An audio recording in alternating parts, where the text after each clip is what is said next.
so I think we're ready to get All right. started. Have you already shared? You ready to get started?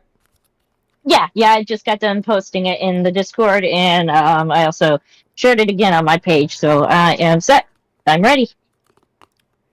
And for the record, I was joking about the watch a clear stream. I don't even know what clear stream, to be honest with you. It was just a joke. I just want to say that before somebody loses their mind. Okay. But seriously, though, like, we're here to tell the truth. Mm-hmm.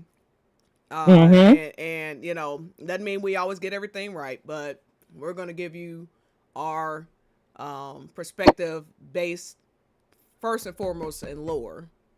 Uh, and then give our opinions on what we're seeing as well as, you know, fans of the game, as Cloudis, etc. So, all right. So, we're going to start with Aerith when she knocks on the door. Then we're going to go when Tifa knocks on the door, and we're going to talk about the contrast. And everyone watching, you'll kind of see the difference as we go along. Okay. Mm-hmm.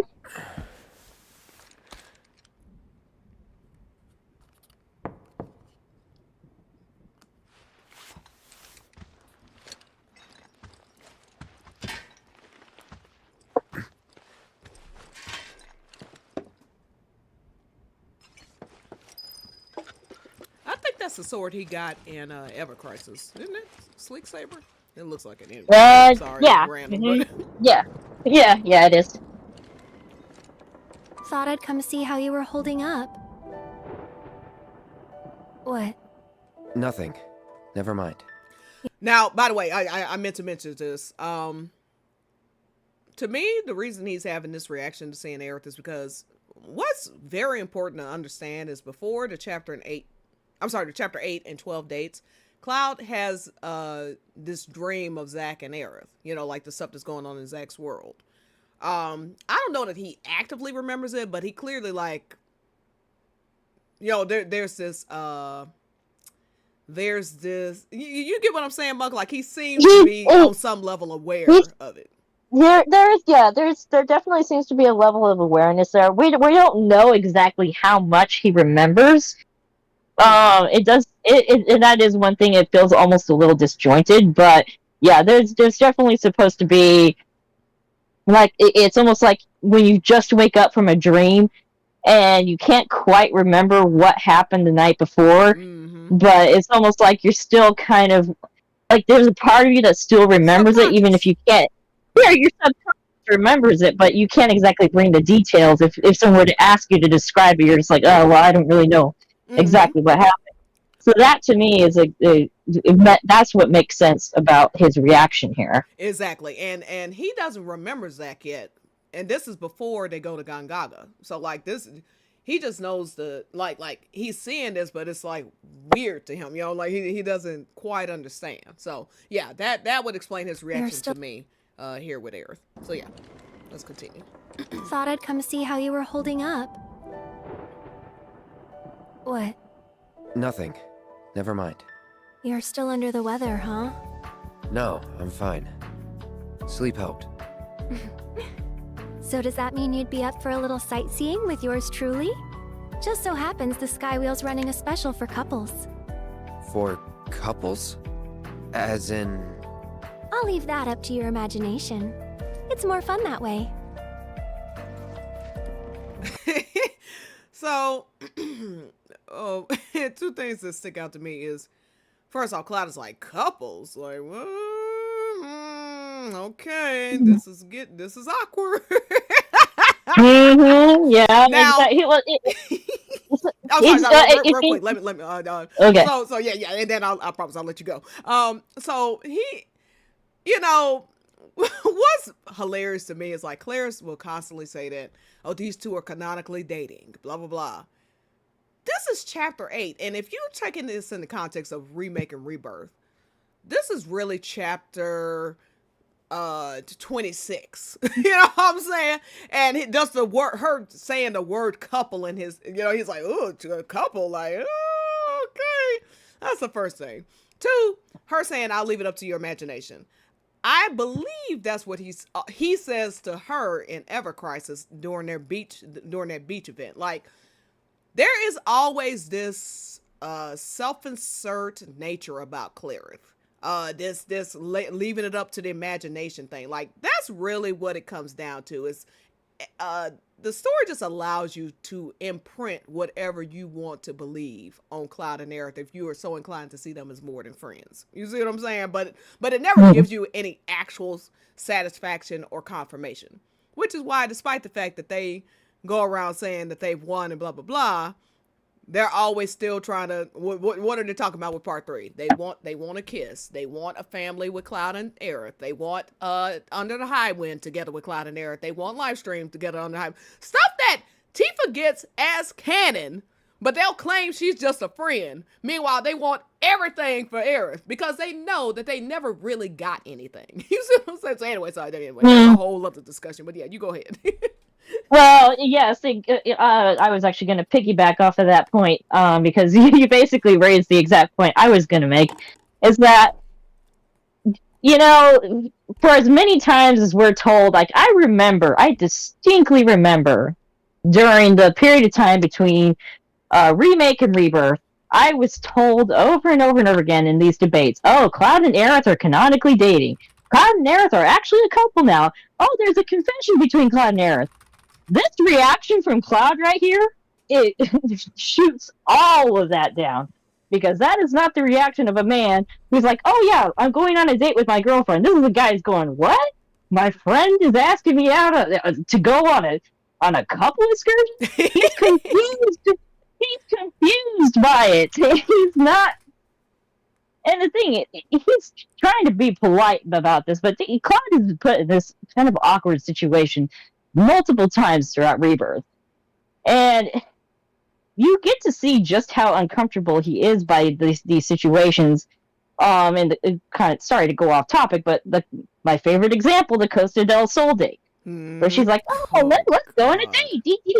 And then Cloud's like, I wish you wouldn't. You notice they don't even talk about that date anymore, because honestly, it is so bad for them. It is so bad. So bad. It's so bad.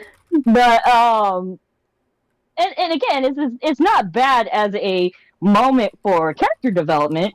It speaks volumes as to the nature of the relationship and what kind of character Aerith is and what kind of character Cloud is.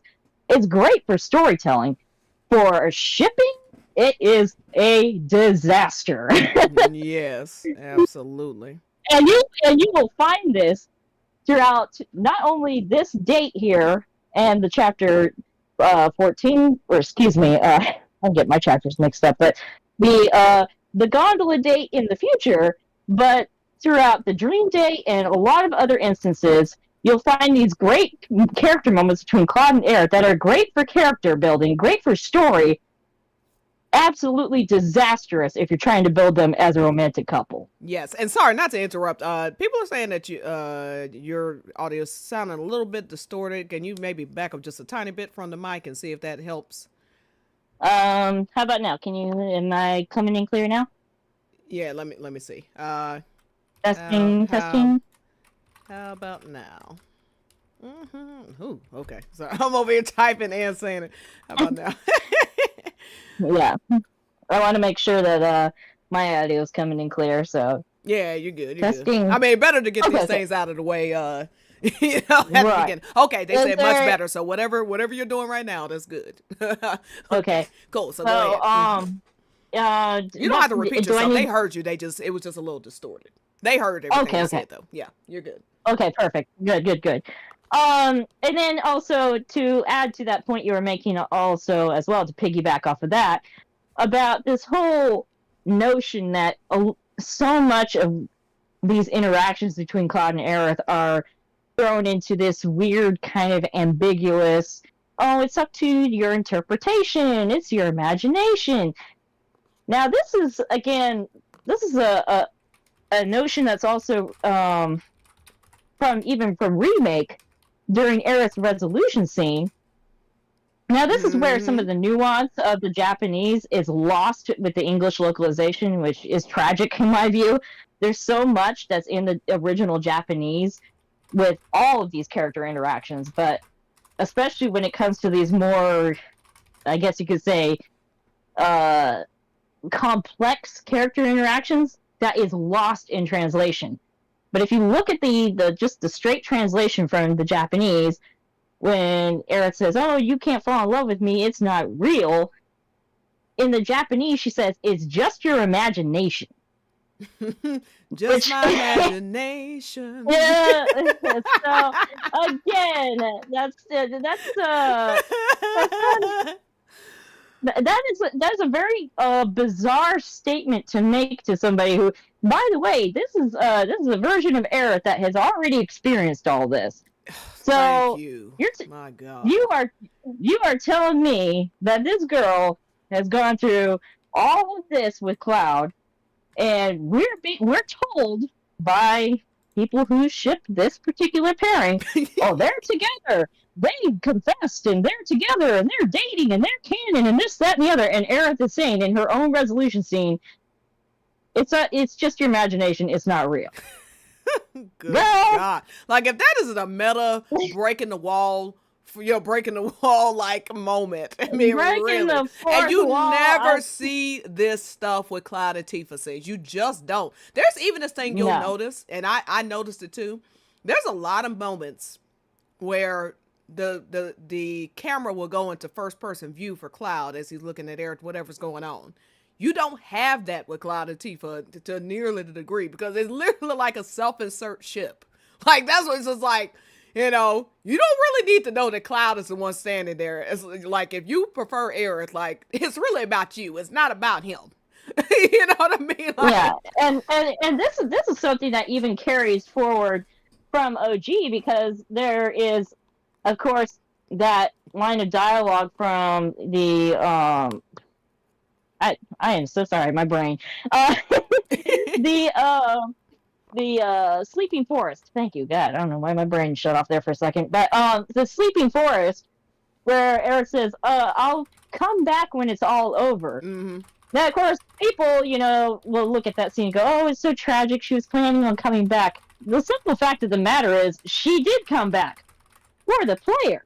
Mm-hmm. Because at the very end, after she stops the meteor, she appears on screen right before the credits roll. Mm-hmm. So she came back when it was all over. Literally before it's all over. Or whatever, like, yeah. Literally before it's all over. Now, that does not mean she came back to life. That doesn't mean she went off with Cloud. She came back to you, the player, for one last final scene before it was all over. Mm-hmm. Meaning, there is a meta angle to her dialogue in The Sleeping Forest, where she is in fact talking to the player, not necessarily to Cloud. Mm-hmm. Absolutely. I mean, even with her resolution scene, Toriyama says, like, yeah, she's talking to Cloud, but she's also talking about herself. Like, she's really talking to herself. Because she knows that Cloud, she knows that they are not like, what's so important to me about what you just said is she has lived through all of this, and that's the conclusion she came to. You know what I'm saying? Like, we can go back and forth about what the time travel, blah, blah, blah, but let's just put it this way: she has knowledge of these events, that, like, that Aerith, what people call Omni Aerith, has knowledge of these events, and her conclusion and the resolution saying is it's not real.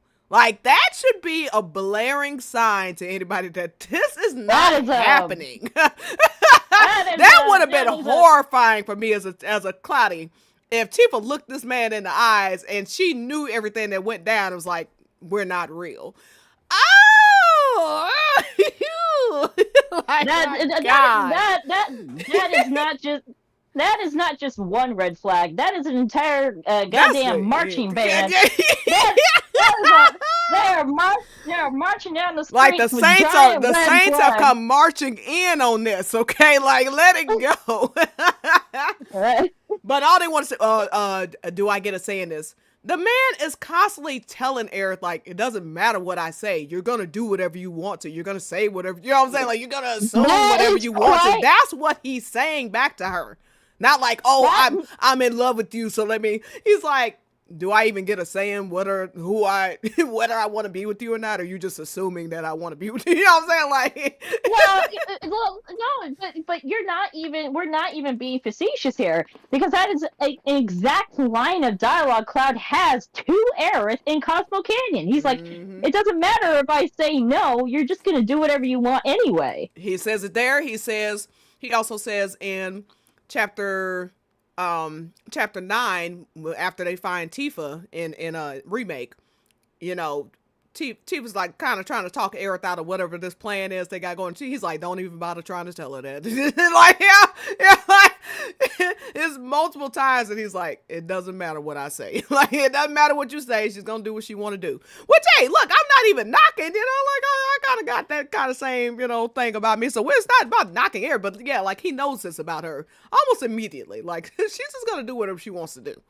Okay, so yeah. Anyway, whoo. Child, yes. I see we have a whole lot to say. All right, so this is Tifa when she knocks on the door.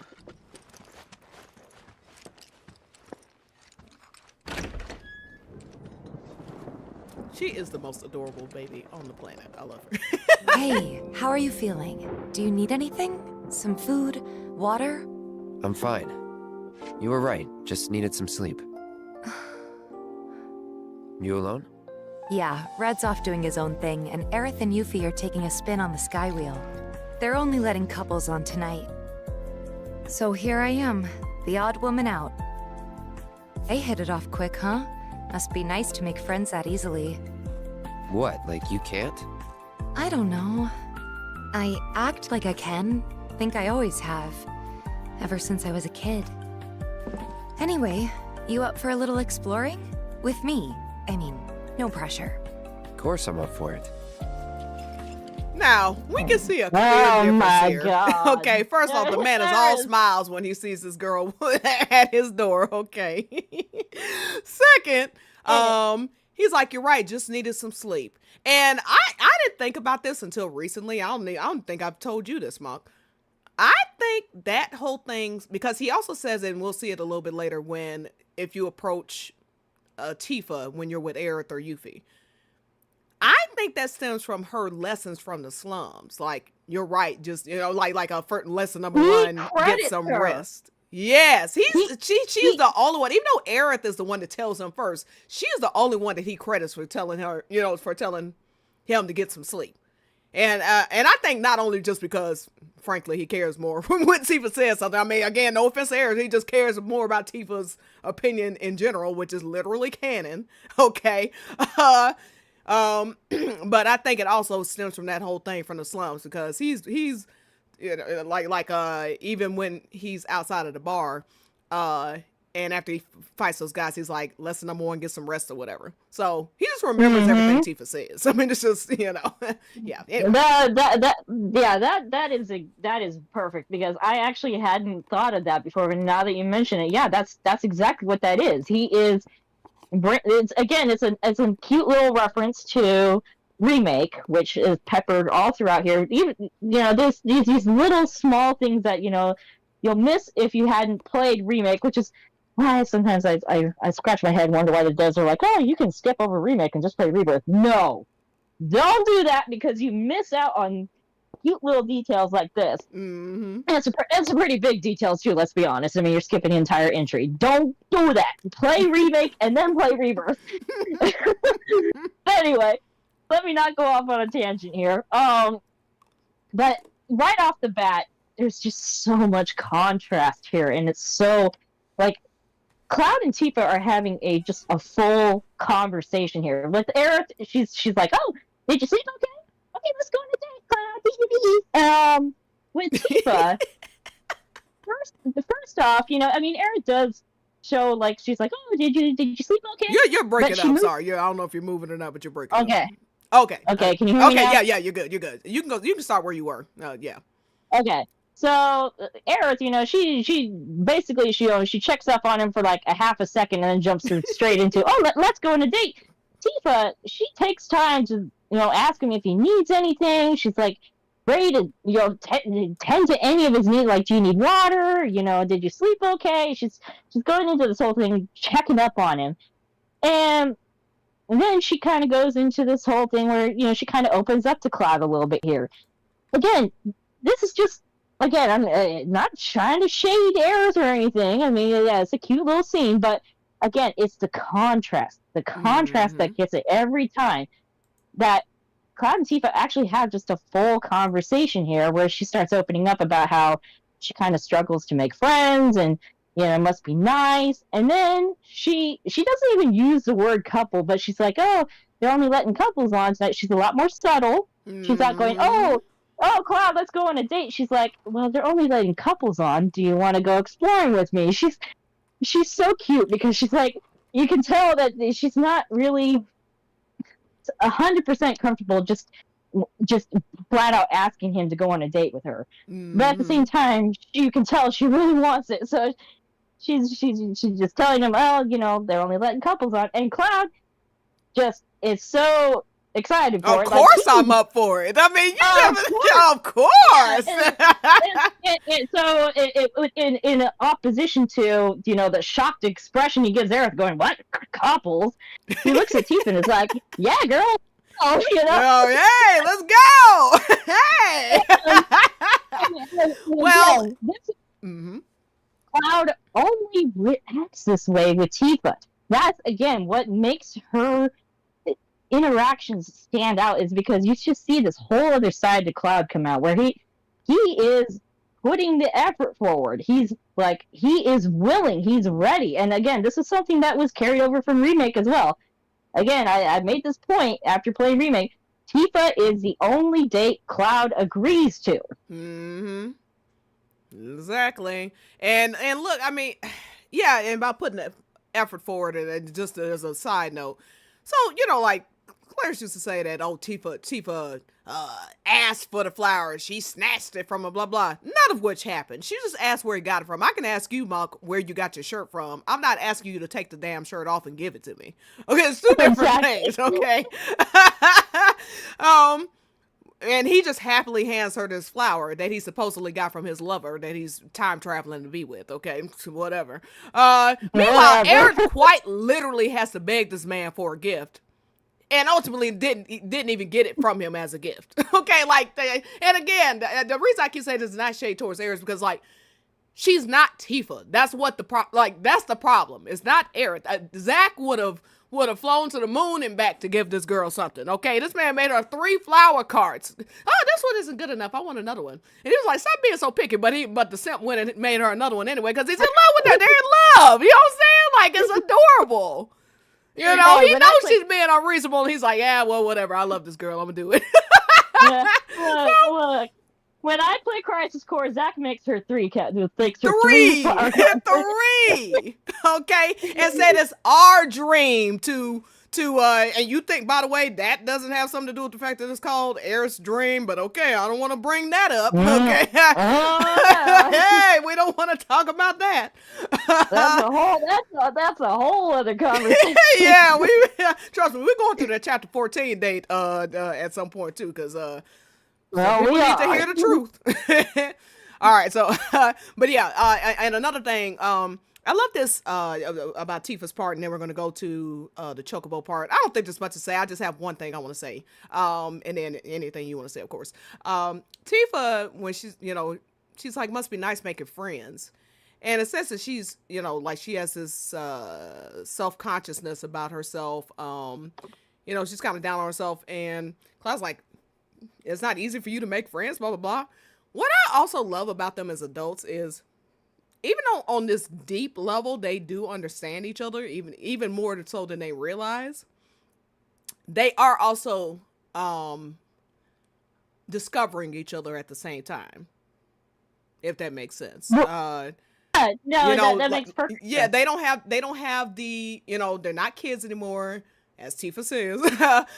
They don't have the politics of Nibelheim in their ear, and all that stuff that's going on around them. Like, now they're able to truly discover each other obviously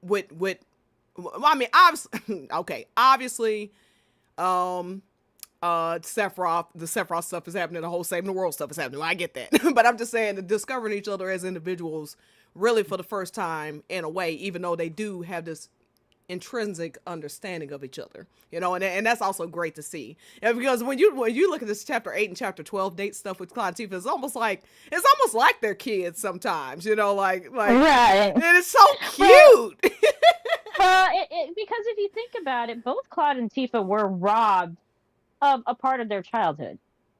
You know, they were robbed of a lot of these experiences that they should have had when they were younger. Yes. But now it's like they're almost getting to experience it now as, you know, young adults. Yes. And you see this different, like, you know, I was talking about how earlier, you know, you see a side to Cloud that he doesn't show to anybody else. But in that same breath, Tifa also has a side to herself that only comes out when she's with Cloud. Mm-hmm. You see this sort of playful nature, duality, you know, that's mutuality in that sense. Yeah, it's mutuality. You know, she has this little playful side that comes out, you know. It's almost like she's kind of allowing herself to have fun when, you know, before Cloud came into her life again, you know, she was very much business oriented, just focused on the mission of whatever Avalanche was doing. You know, she was taking care of that, taking care of the bar, taking care of Marlene. But when Cloud comes back into her life, she kind of allows that more fun-loving side to start coming out again. You know, and you really see it during the Junon little mission with the frogs and stuff. Like, it's so cute. Like, that's one of my favorites in the entire game. It is freaking adorable. Yes. All right, so actually that little part, the only thing I was gonna say was Cloud and Tifa basically talk about finances, which I just think is cute because they just have so much domestic stuff. But you know, we're gonna skip that now because we really want to get to the nitty gritty. So what I'm going to do now is go to when Cloud and Aerith approach Tifa during the chapter 8 date versus Cloud and Tifa approaching Aerith. And let's watch both of these scenes back to back, and then we'll discuss it. We know what we're gonna say. We're right. Just needed some sleep. That's good. And see, he thanks her about the getting some sleep thing no matter what, even if she is not your date. Oh, Cloud, you're up. Feeling any better? Yeah, you were right. Just needed some sleep. That's good. I am a little surprised to see you, though. Must have been some nap. Taking a break from the fun? Pretty much. I could feel a headache coming on, so... You okay? Oh yeah, I'll be fine. I'm just not used to all these lights and sounds is all. But I'll head to the hotel soon. Don't worry. Okay, and so before we go to this next one, it is important to note that Tifa has that exact same reaction no matter who he shows up with, whether it's Yuffie or Aerith. So like her saying, I'm surprised to see you, and looking at Aerith doesn't mean anything. It's just like, that's just her reaction, period. Meanwhile, Aerith's reaction is very different to seeing Tifa versus Yuffie. But let's watch this first and then we'll Teensy bit jealous. Just checking. Okay, there we go. Welcome, cadets, to Space Oh, Ranger hey there, you two. Huh. Uh-huh. Aerith? Just checking. Checking for what? If you were fighting or not. Not gonna lie, I'm a teensy bit jealous. This place just isn't that fun when you're all by yourself. There must be someone out there who'd want to hang out with a cool person like me. Stop it. This isn't the time to go making new friends, right? Yeah, you heard the man, Aerith. All I'm saying is, anyone can put on a friendly face, including Shinra spies. They could be anywhere, waiting to pounce. Thanks, but I'm not that naive. I know a Shinra creep when I see one. If you say so, just stay sharp, okay? Oh, I will. Sharp as a tack. Promise. Now go. Enjoy your date. Now, first thing is, No! the reason Cloud doesn't believe she's not that naive is because she met him and took him home within an hour. Okay, like, you know what I mean? Like, he's like, I've seen this before. You know, like, you make friends very fast and you just trust. She's just a very trusting person. You know what I mean? So, like, Because even the doctor was like, "Are you sure it's a good idea to bring this guy here?" Like when you're going through Sector 8, I'm sorry, Sector 5, and they come across the doctor. He's like, "Are you sure about this guy?" He's just like, "Oh yeah, it's all right." But Clarence like to claim he's jealous here, but what he's saying is like, you have a $500,000 or whatever guild bounty on your head, like. This ain't the time to be running around trying to make friends, okay? Like, that's why he looks right at Tifa and says, right? You know what I'm saying? Like, this isn't like, oh, I mean, because if he was actually jealous, he would be like, you know, why don't you hang out with us? Or come hang out with me instead of blah, blah, blah. What you think some other guy's gonna, you know, that's the reaction to somebody that's jealous. He's worried for his friend, like, hey, don't run off with a stranger.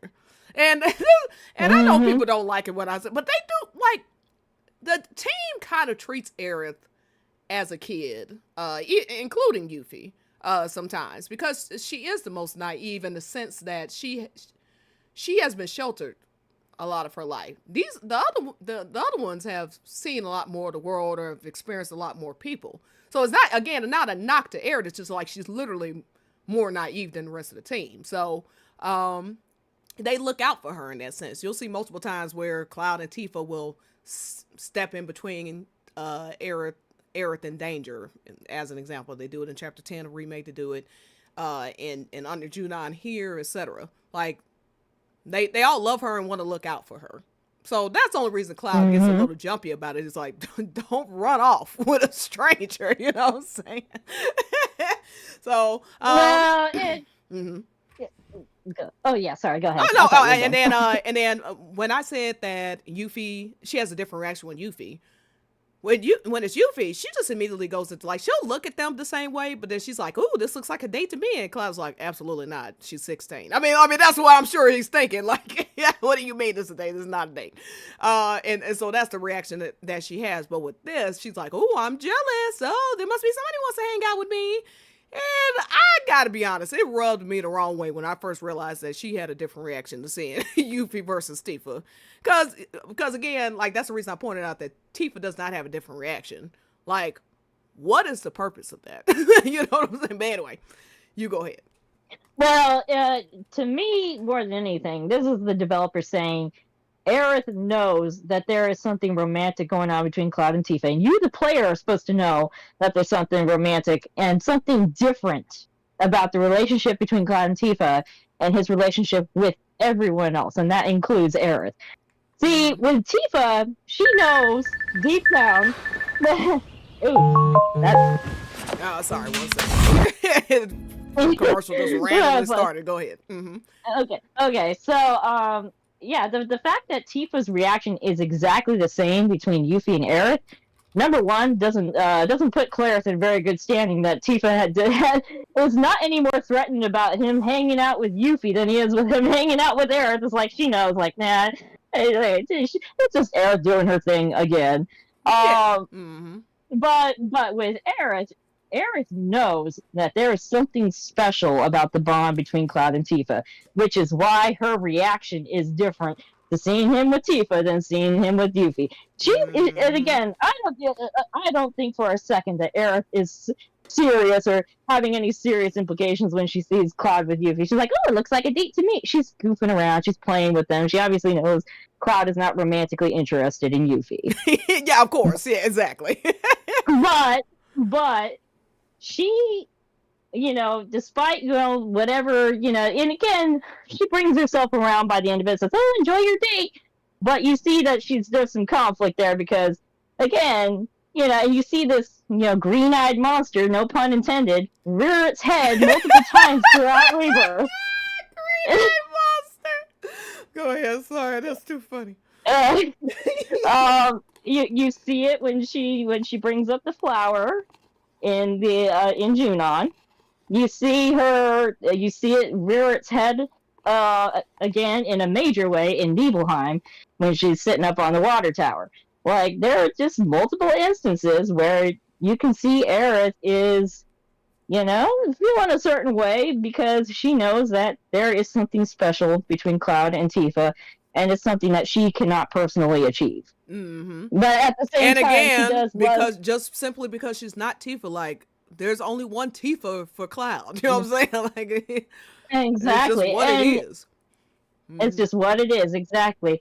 So it is a complex situation, regardless. But you do see that, you know, she still, at the same time, does want them to get along, and so she's like, okay. She kind of masks a little bit of her frustration by saying, "Oh well, I'm just making sure you guys aren't fighting." And it's like, okay, Aerith, yeah. Like, okay, girl, yeah, because we're Yeah. definitely walking around together because we're fighting. Okay, all right, girl. Yeah. Easy. Yeah. Hi, hey Tanner. But, Hey honey. Oh, I and would say then- hi, honey. But hi, Heart Station. Hi, Soul Beanie. I just wanted to give some shout outs real quick. And I am reading everything that y'all are saying, so just letting you know. And if anyone's so gracious enough, by the way, apparently I can do super chats now. So if anybody has $2 to send a super chat, that would be awesome. Just so I can make sure that the feature works, frankly, because I don't even know. But yeah, appreciate everyone's support regardless. We do this because we love it. You know what I'm saying? We don't do this for money. I mean, we ain't really made a dime off it anyway. So certainly ain't doing it for money. Hi, Jazzy. But yeah, sorry, go ahead. Oh, okay. And then just a quick little point before I wrap this up is that the whole conversation where, you know, Cloud is telling Aerith, you know, hey, you know, don't be so trusting and stuff. Yeah, what happens the 2 times that Aerith goes off by herself? First time she goes off by herself, you know, yeah. She goes and gets herself, and, you know, granted, you know, I'm not faulting Aerith. She was doing something good and noble by helping out Marlene. But the girl still got herself kidnapped by Shinra, let's be real. And then, with the second time she goes off by herself, she dies. So, you know, maybe Cloud had a point that maybe she shouldn't just go off running off by herself, because she cannot look after herself. Anytime she goes off by herself, something bad happens. The whole team is called her bodyguard now. She still dies. I mean, I don't understand what. Well, you know, again, I will make the JFK reference. You know, they are JFK's Secret Service. You know, I'm sorry, that was a terrible joke. But... Oh man! Oh, that's bad. Oh, that's sad. Hey, Nightmare, what's up? Oh, and Nightmare brought up the point that when Tifa comes to his door, he's like, "You're alone," but we're gonna see when Aerith's talking about going out again, he's like, "What about the other?" Okay, sorry. Okay. Result. Go ahead. Yeah. Let's continue. Right. So we're gonna watch Aerith and Cloud walk up to the Gondola versus Cloud and Tifa. The memories you make here are sure to last a lifetime. For some, quite literally. I'm sorry, that was... Come on, let's get in line.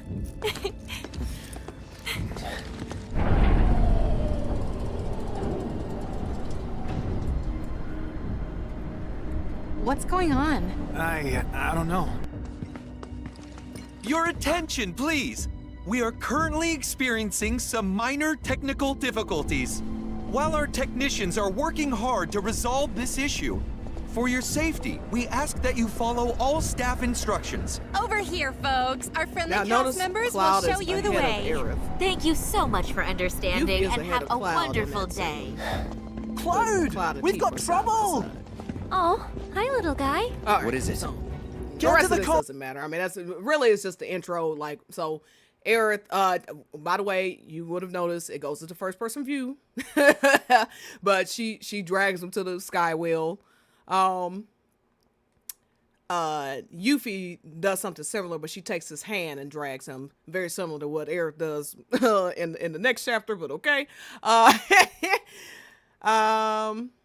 Tifa look high as hell, right? What an awful place to stop this. Are sure Okay. Yeah, so let's watch to this one. And then last a we'll discuss it. lifetime. And then we'll jump into chapter 12. Looks fun, huh?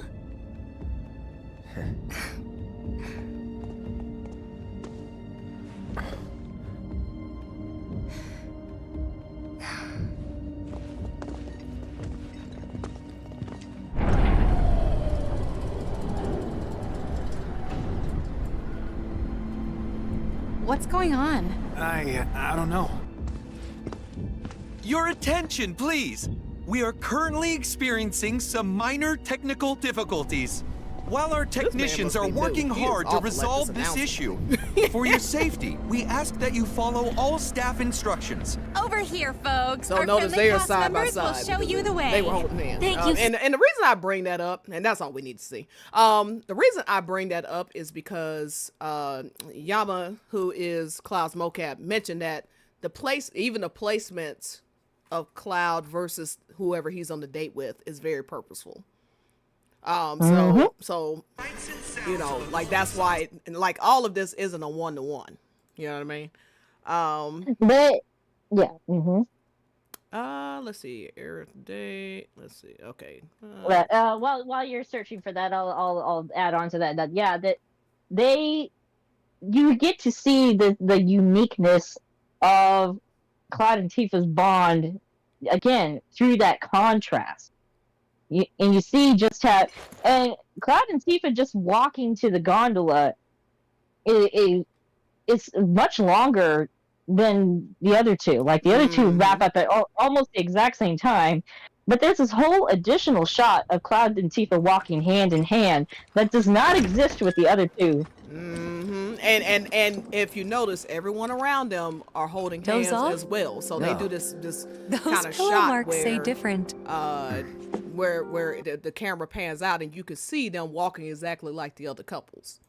So they know what they're doing. Like again, like what I love about Cloud and Tifa, you know, and Tifa says this as well. I've been thinking about this about the.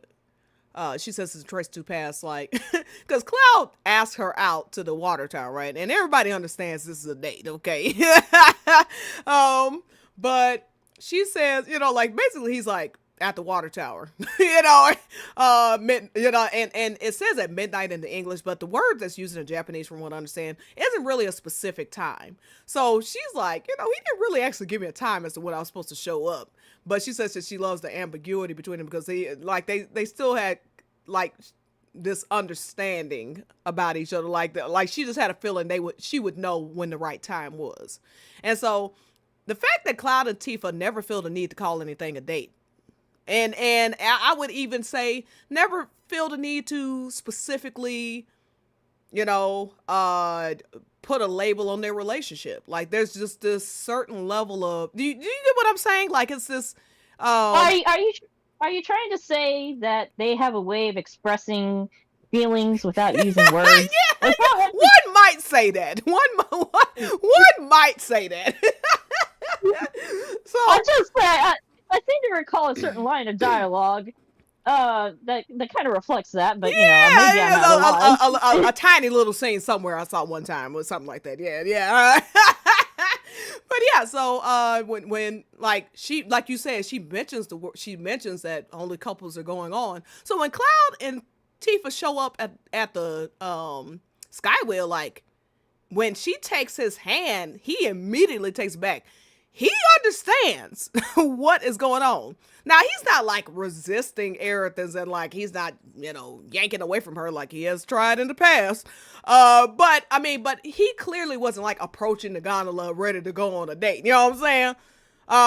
He was like the expression on his face is more like, yeah, this is Aerith. You know, like, all right, here we go again. You know, with Tifa, when she took his hand, he knew the implication of it. He's looking around at everybody else getting on this gondola holding hands. He's not dumb. Okay. Exactly.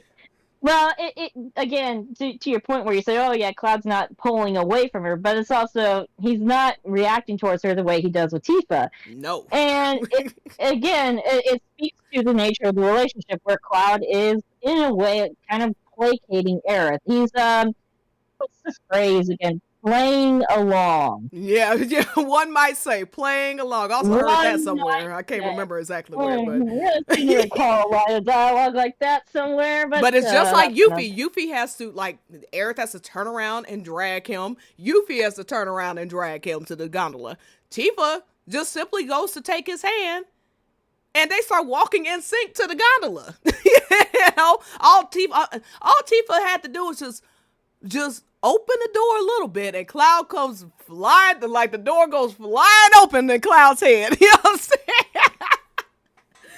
And what might say Cloud is a bit over the top when it comes to anything involving Tifa.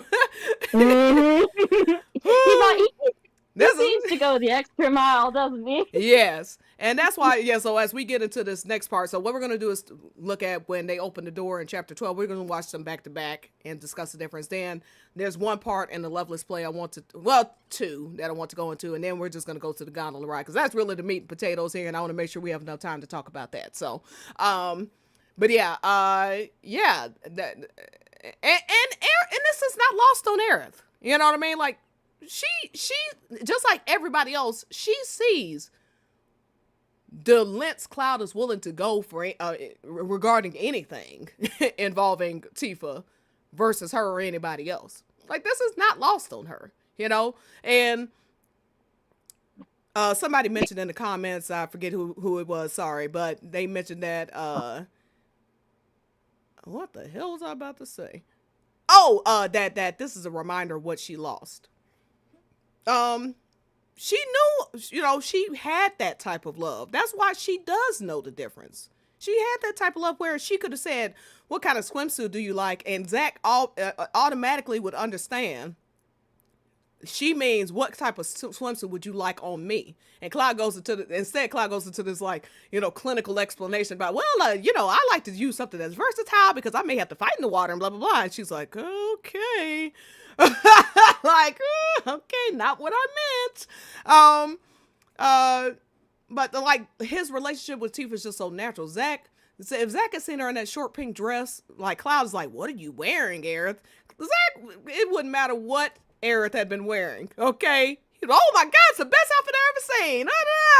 Exactly. Look, I've made this example before where Aerith could have walked down that bridge wearing a black trash bag, and Zach would have praised her, worshipped the ground she walked on, and probably put on a black trash bag so he could be matching that with her. Like, see, now we matching couples outfit, all that. Like, Aerith understands that. That's why, and the game shows you these comparisons.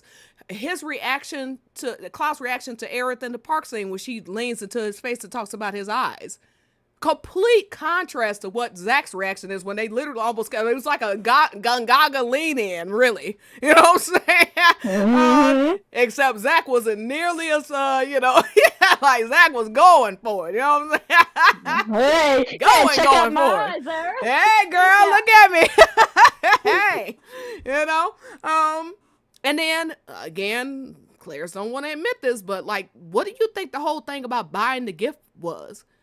Aerith just mentioned that she liked, and Crisis Core just mentioned that she wanted to look at the stuff at the shop. He's like, well, I'll buy you something. Consider it a memento for today. And then she repeats that memento thing to Cloud, by the way, in chapter 2, but okay. But yeah, meanwhile, she has to literally beg Cloud to buy her something. Then ultimately, when she chooses something that he didn't want, he gets mad and won't even help her put it on. Like, these comparisons are not lost on her. The whole chapter 14 date is a death to Clerith as a ship. It's like, this is literally, you have NPCs saying, thanks for playing, like, thanks for your patronage, and I tried something new, but it ain't quite working out. The photographer's like, you have no chemistry, period. Like, the whole thing is like, Clerith is not happening. It's not real. You know what I'm saying? At least I know where you and I stand, because there's liking and then there's liking. Which Buck brilliantly was the first one to point out is a direct contrast to what Tifa says, that when she's about to go on the date with Cloud at the water tower, she's like, I like him, but do I love him? And then she concludes that she likes him as in love. Aerith is having the exact opposite reaction. She's like, I do like him, but do I love him? Like, is this actual romantic love? Like, I don't think it is. What else is the point of her saying that? You know what I'm saying? Like, what else is the point of that? Anyway, sorry, that was a small tangent, but like, there's so many warning signs. I mean, I don't even know if you call them warning signs. As you said, there's a marching band sitting there telling you this is not happening. I mean, if you don't even believe Aerith, like, that concerns me. It genuinely does. Aerith comes out of her own mouth and says, this is not real. And people are like, oh, well, it's because she dies. Oh, okay, well, Yuna and Titus, Yuna was supposed to die. And Titus, in a sense, does. Neither one of them says, hey, looks at the other and says, hey, this isn't real. Like, what kind of fucking... I'm sorry, okay, I try not to cuss, but... but, like, that's insane. I'm sorry. and like that brilliant point that you've made before using the exact same example about Titus and Yuna. You know, there's no NPC walking up to Titus and Yuna going, you know, I don't really buy you guys as a couple because you guys don't have any chemistry. Look, she's going on a death pilgrimage her own self throughout that entire game. And never once is there some NPC walking up to them saying, you ain't shit. Yeah, exactly. Nor does Titus kiss Riku out of jealousy over Yuna being in love with Seymour. Okay, she literally married the man in the game, and he didn't think, let me go kiss Riku.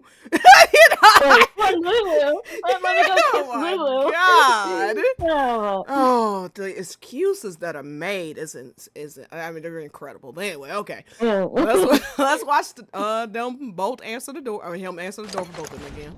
This is chapter 12.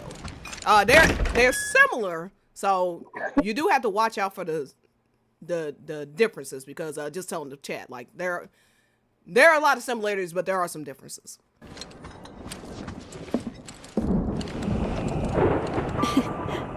Those are some pillow marks. You must have been out like a light.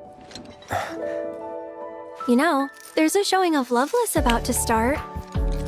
And I've got 2 tickets to it. We should go. Also, the Skywheel's running a special for couples, limited time only. For couples? As in... I'll leave that up to your imagination. It's more fun that way. What about the others? Forget about them. For now, anyway. Come on. Whole speech about loving our friends. 2 chapters before. Okay, let's watch the other one. Forget them hoes. Fuck them. Okay. Girl. All right. All right, girl.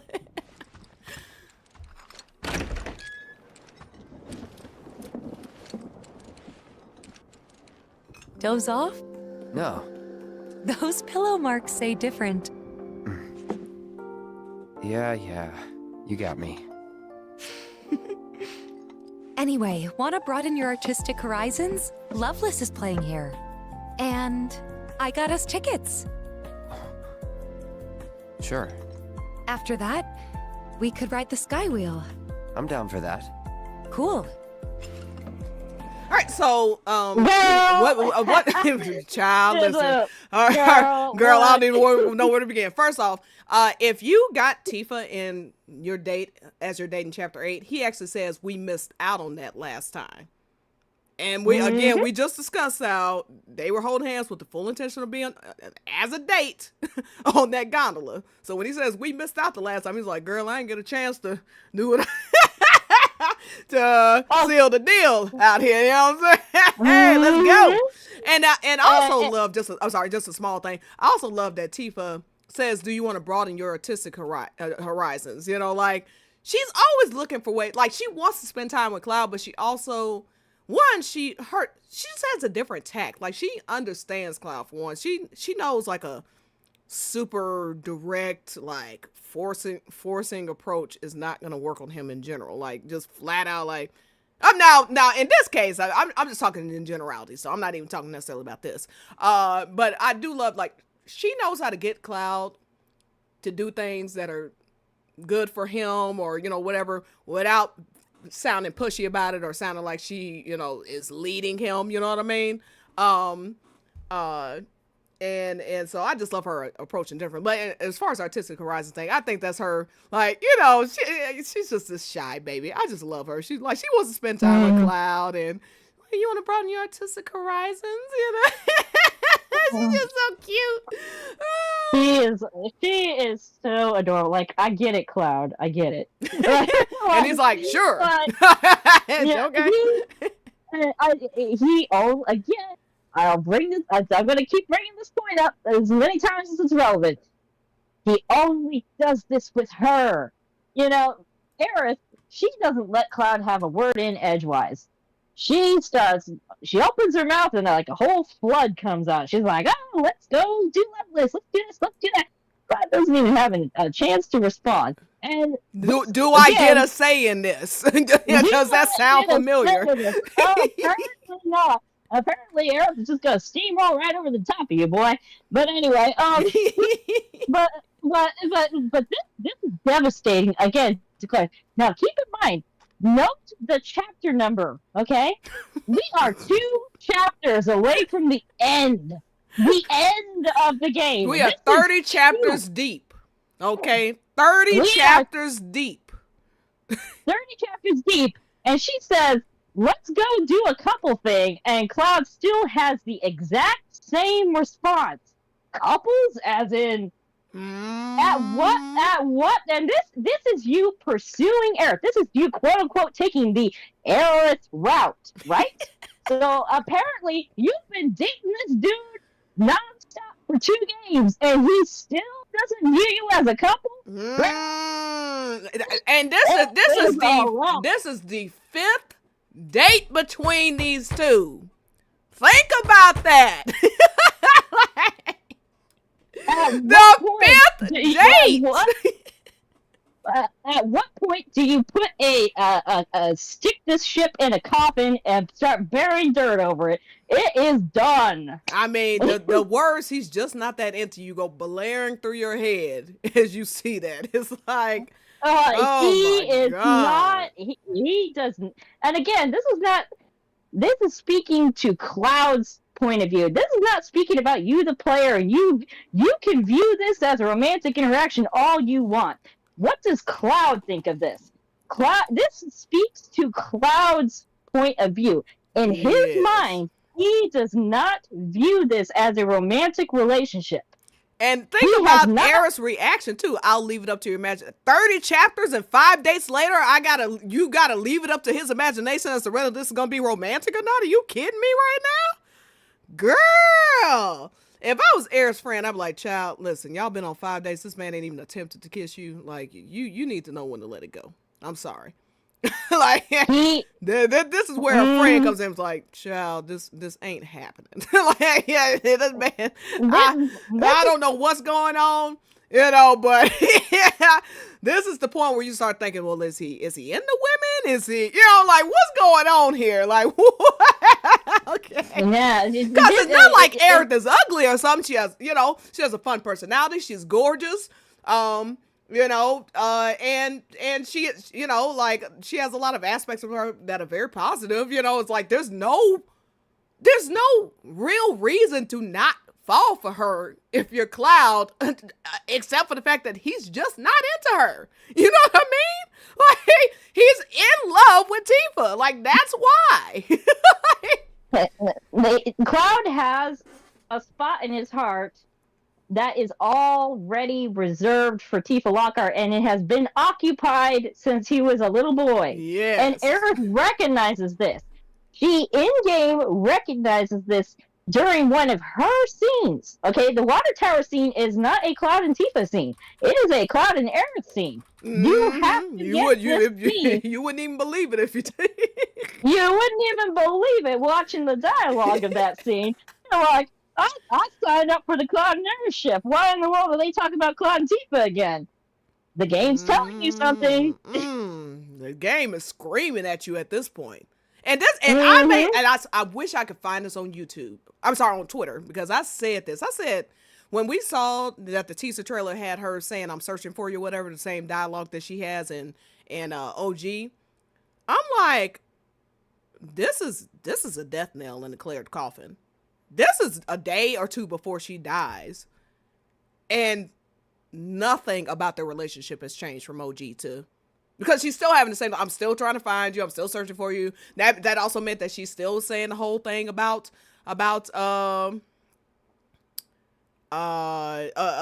Zach. Every time I look at you, I see Zach. It's not just your clothes, it's you. Okay.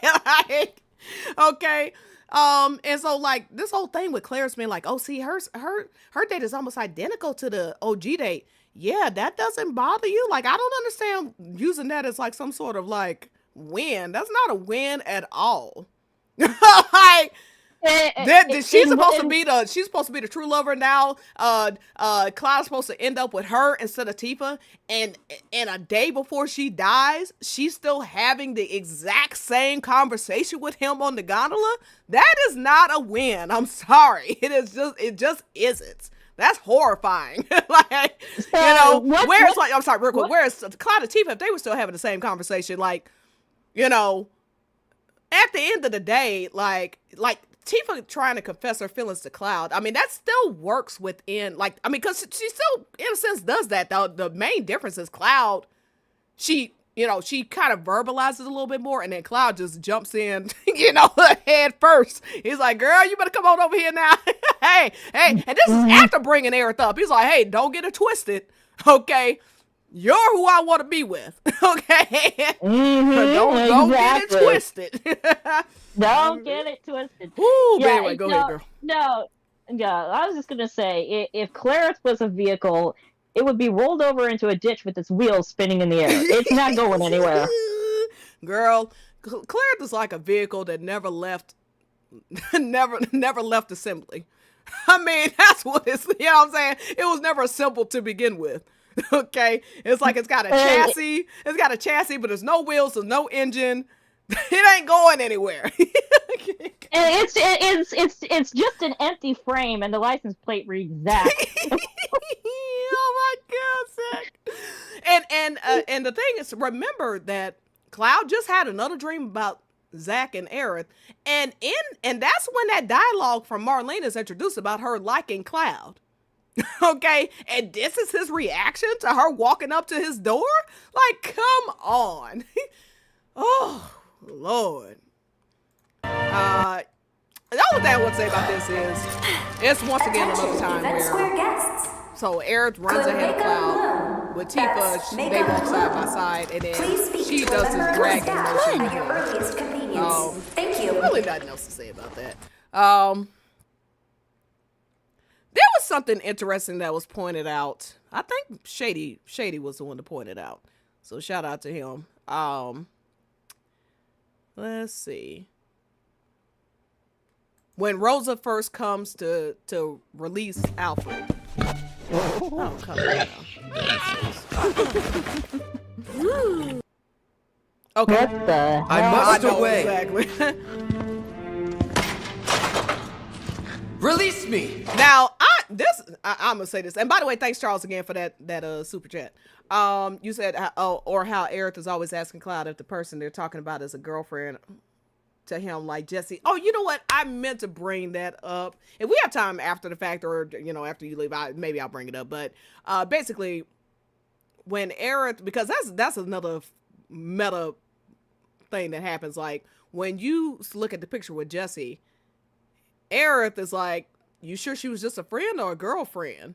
And he's like, you're pretty dense about this stuff, blah, blah, blah. That is totally Clerith coded, okay? A dead friend who thought maybe there was more between them, but when Cloud looks at a picture of her, he's like, that's a friend. And if you think that moment ain't happening, in the next game, when Cloud and them come back to Gold Saucer and sees Aerith on that wall, you are not living in reality. Because that's the same reaction he's gonna have. Oh, she was a dear friend. Okay, that's it. Okay. Lots around. But yeah, so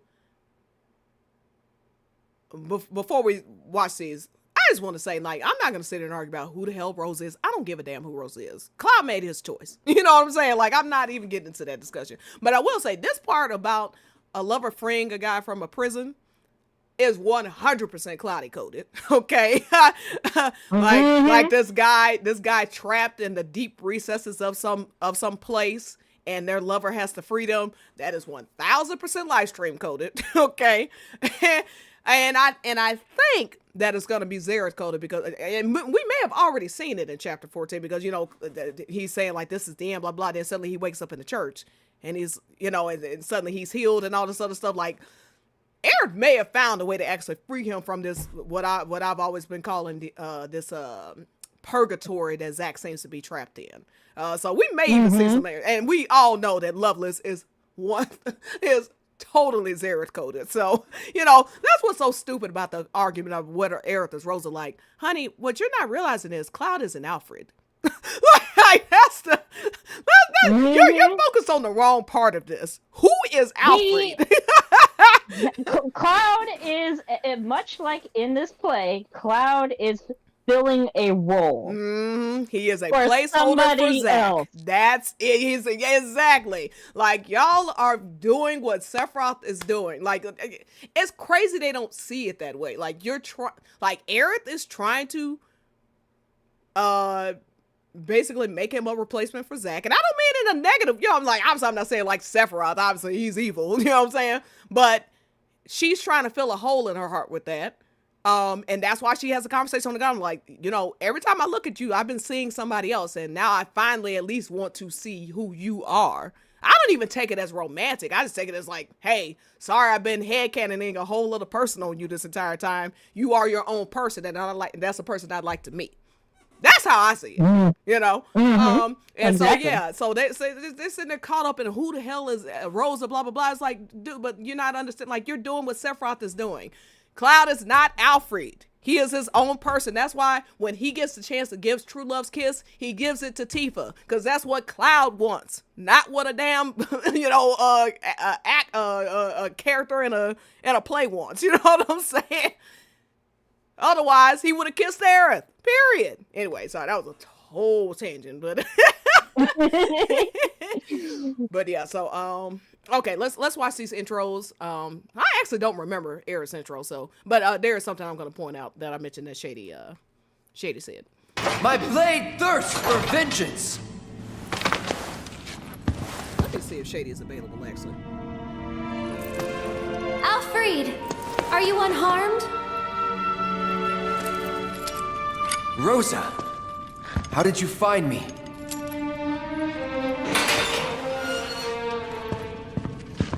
Your woeful cries could not fail to reach mine ears.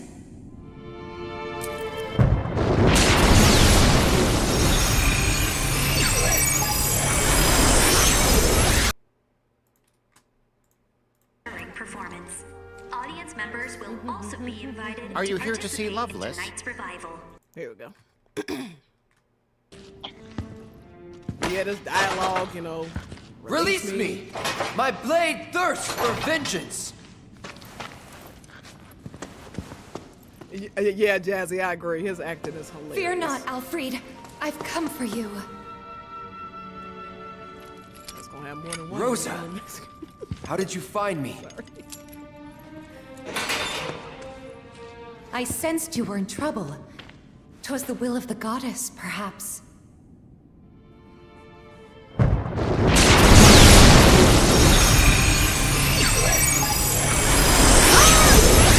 Well, she didn't mention that Tifa is the only one that like light is shown there, but I don't quite know what it means, so maybe I won't bring that up. But I will say Tifa placing her hand over her heart, she's the only one that does that.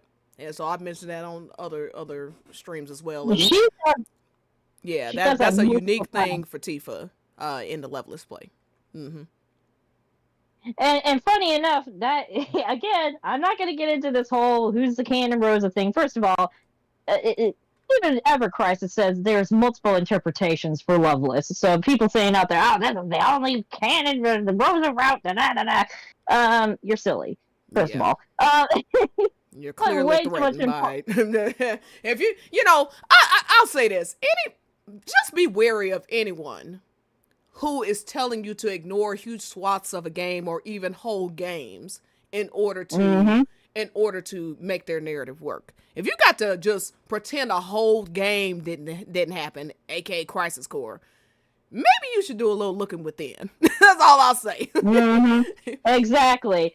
It's better to look at all the evidence provided and create your hypothesis based on all the information, not some of the information. But anyway, but yeah, and I do find it interesting. Tifa's line of dialogue there, it is different than Aerith's, where Tifa says that I sensed you were in trouble, and again, that is definitely given some Medial. That is giving some Northern Crater vibes. I mean, oh man, and I've heard multiple people It's bring giving that all up. And, kinds of vibes. Yeah. And again, with the Zach thing, she's when Zach is dying, she sensed something was wrong.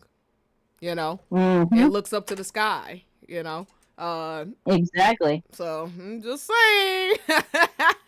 But yeah, okay. So let's do the almost kiss in the play. Soulmate, and let the world know your heart. Damn, that cape wrinkled as hell. Did you notice that? I never noticed that.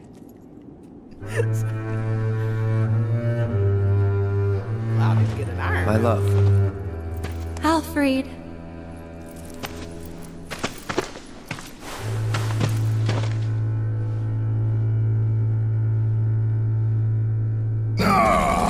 Cease this charade. Love is... All right, let's watch Tifa's. Again, doing the hand over the heart. My love. Alfred.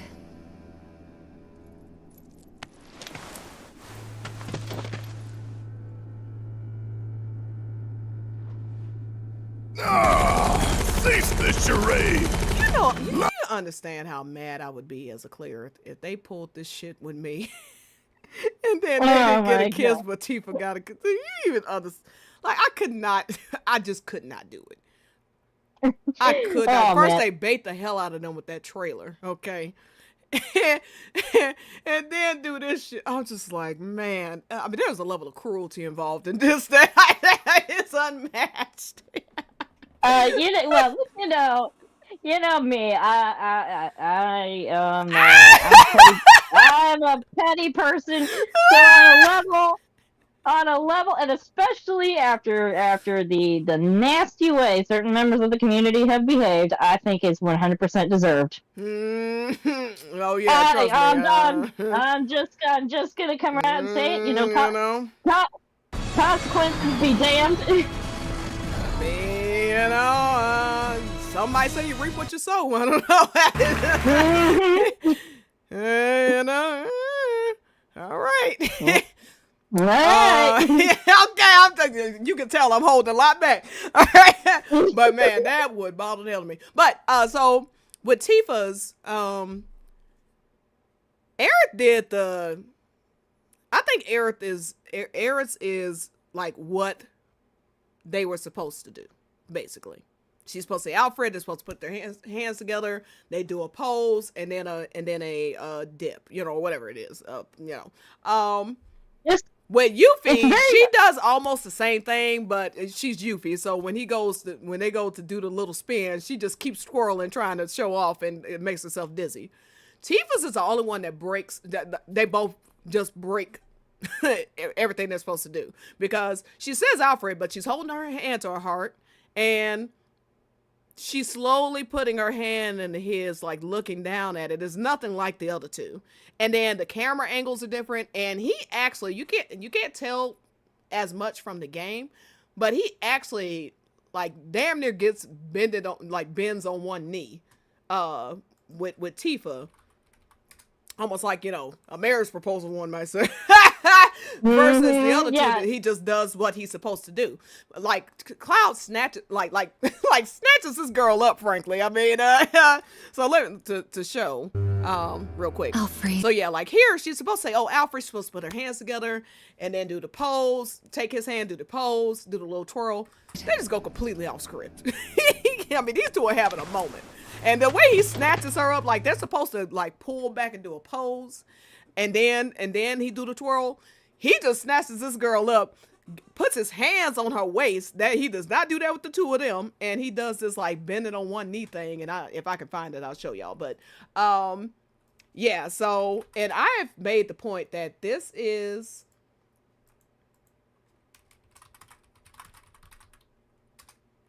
Oh, and this is, sorry, Shady was saying something. This is, like it reminds me of OG. There's a part in the play where when he kisses whoever your date's hand is, they accidentally say Cloud and then say Alfred, and that's when he's kneeling on one knee and he kisses the hand. That is a direct reference to that. I mean, well, indirect, I guess you could say. I mean, it's very subtle. But if you look at the scenes back to back, like this is the one time where it goes off script. He's on the bended knee, and like the girl is startled by his words. So when he pulls his hand out to Aerith and says "my love," like she has no reaction. You know what I mean? Like she's just like, okay, all right, let's go. You know, with Tifa, she's like, oh, Alfred. Yeah. Well, exactly. Well, it like I've said before, I use it. There is a meta commentary in all three of these dates, and the one for Aerith is, especially when you compare it to Tifa's date, it feels very stiff. It's very stiff. It's very, very formal. It's there's not.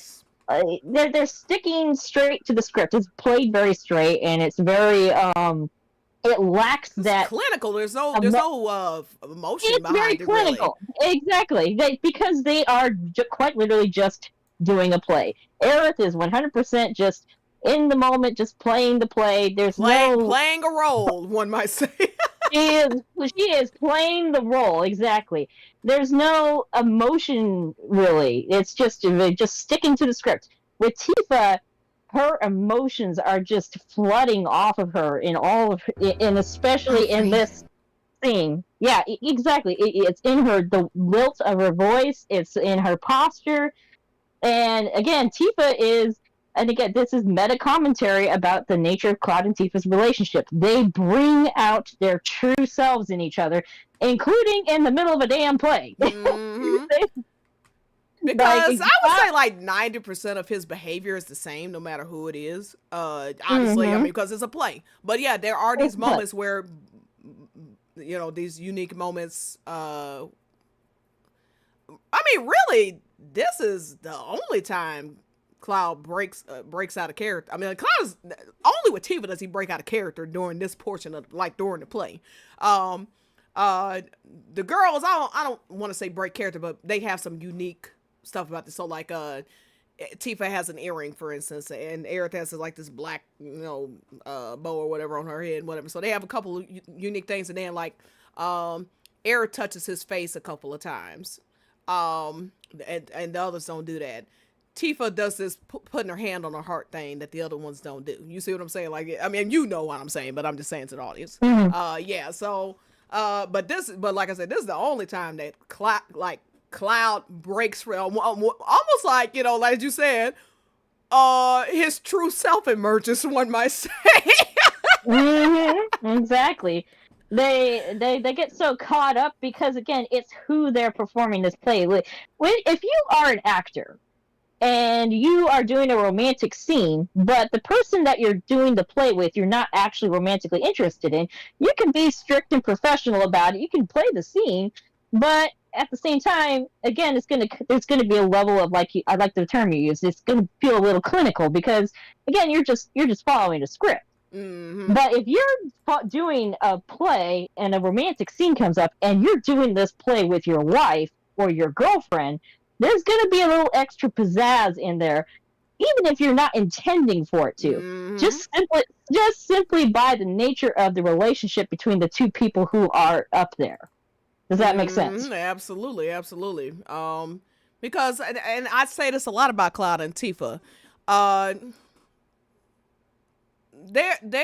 their romance is so natural because they've always been in love with each other. They don't have to go around calling everything a date. They don't have to actively be trying to find times to be romantic with each other.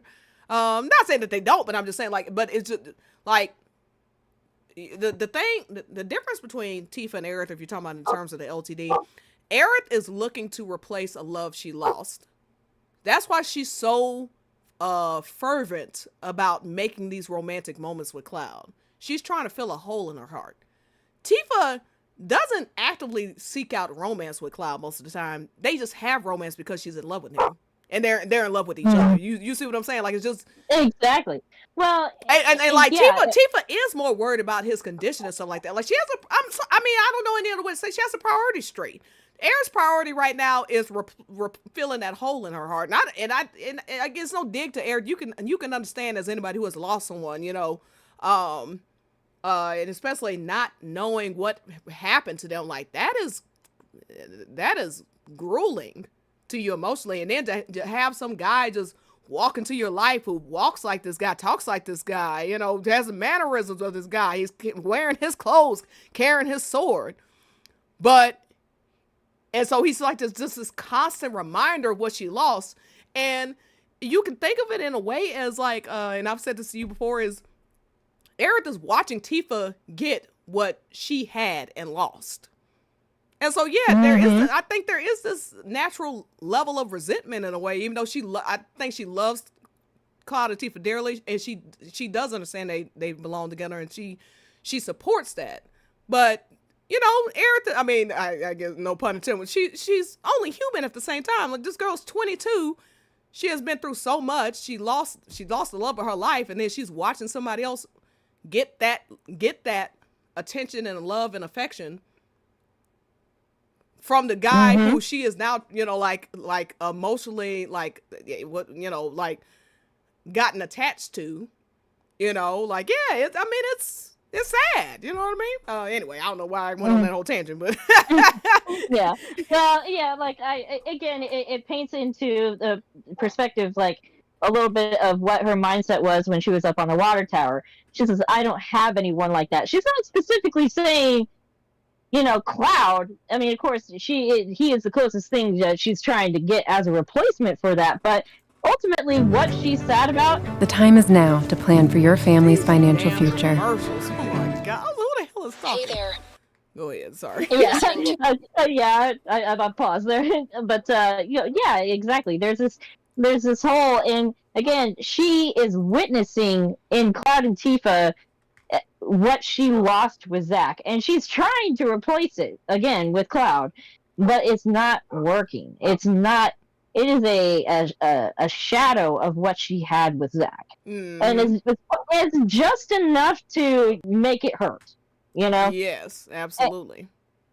And so, and again, it's just so funny that they keep trying to make Tifa out to be the jealous one. Like, Aerith is clearly the one that's jealous in this situation. She actively verbalizes it. She uses the term "I'm jealous."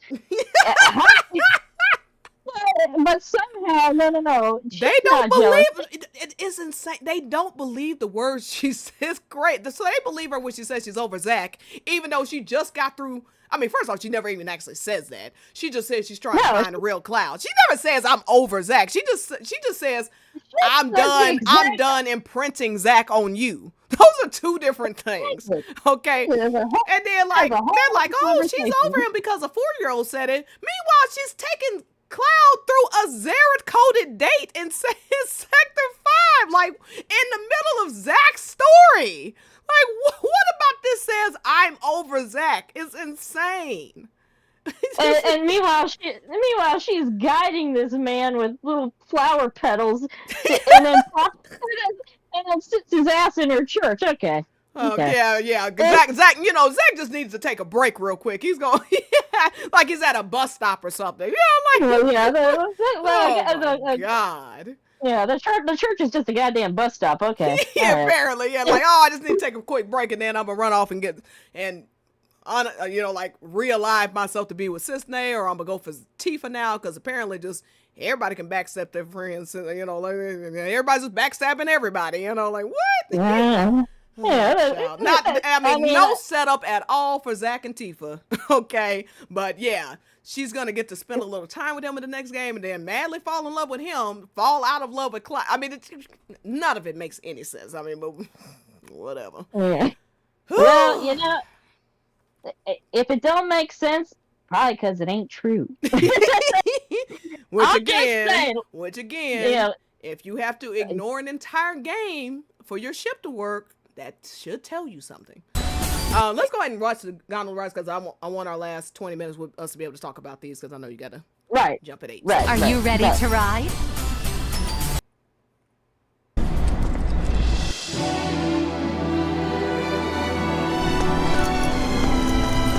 Hurry up.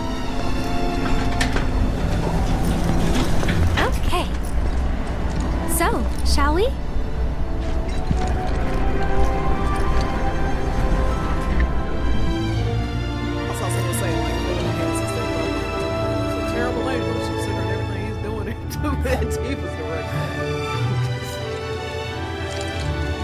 He looked dead at her. Now, if you don't notice, I just want to say real quick. If you don't notice, on the water tower, she passed the seat beside her, and Cloud looks dead at her and is like, "No, I'm not sitting there."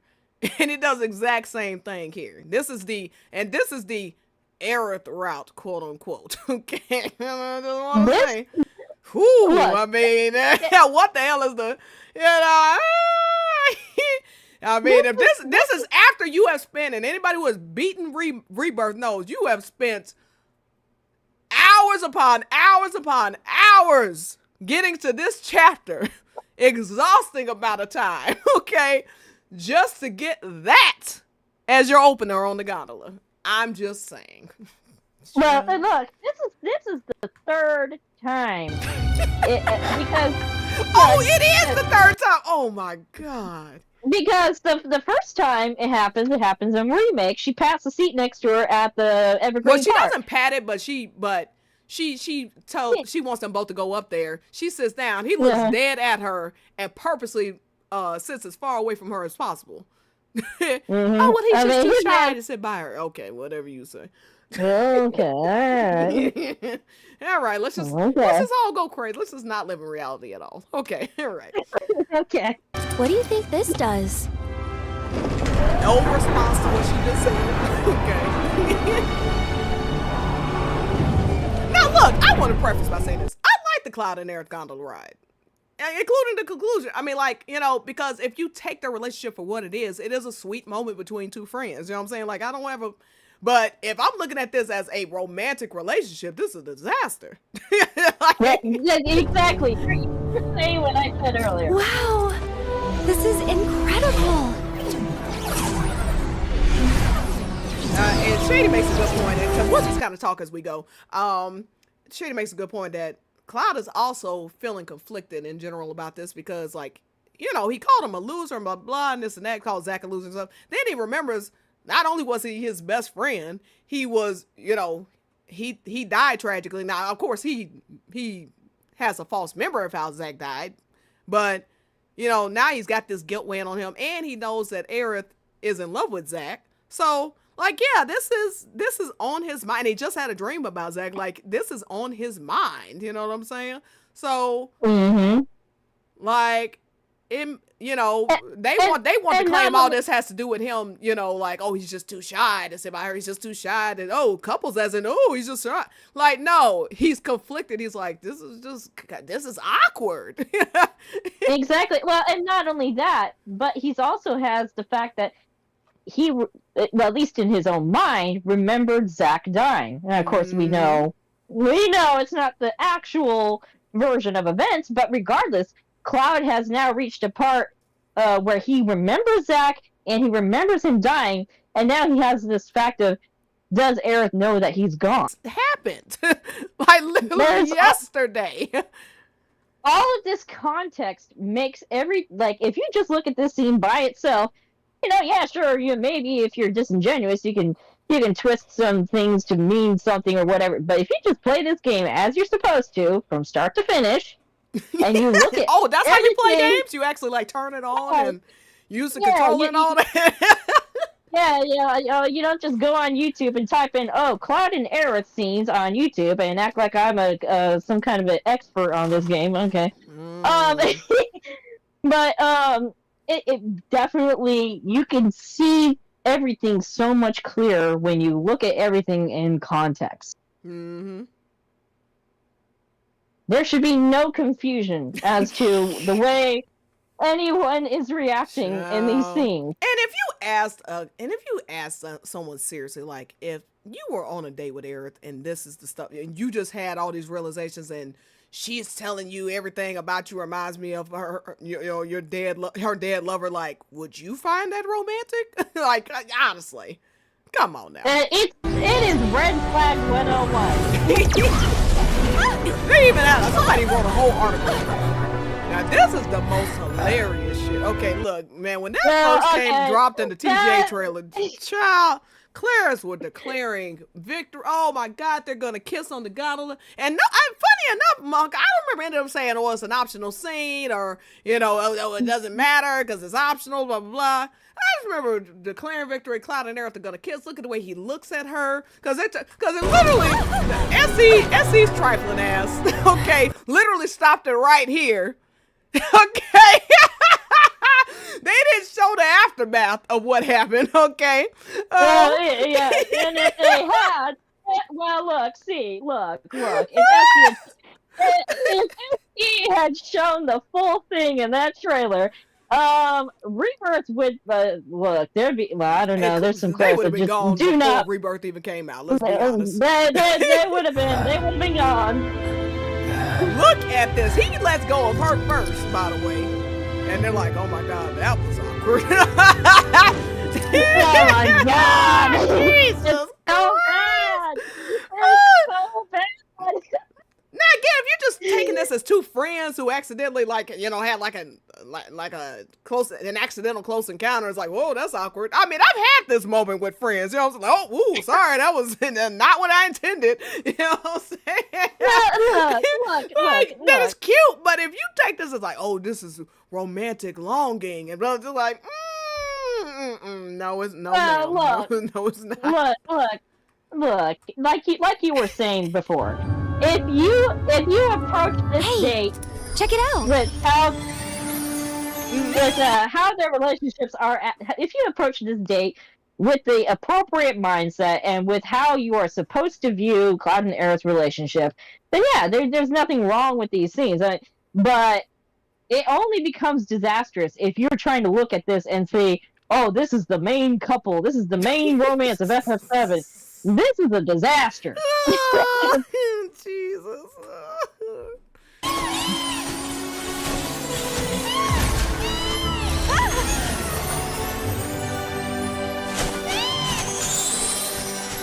And now, one difference here. When that happens between Cloud and Tifa, they're facing each other. Cloud's facing away from Aerith here. This is insane. Chocobo racing's nothing like that. Well, you would know. And like, it's cute that he smiled at her when she made the little joke.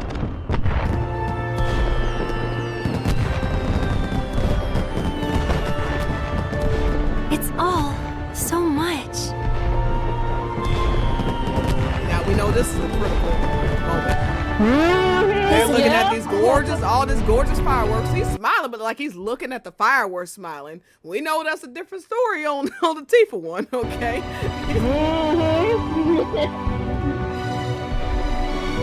You surprised me at first. You were just like him, and you imagine Cloud's roar over this moment. It wasn't your face. Oh my God! It wasn't your face. I mean, that is so deep. It wasn't your face or your clothes. It was you. Oh my God! Well, look. Just talk over it. Go ahead. Let me say this real quick. You know how you were saying earlier that, when you heard her dialogue was exactly the same as it was in OG during that trailer, you're like, wow, this is a death knell for Clerith. This is actually worse for Clerith than it was in OG.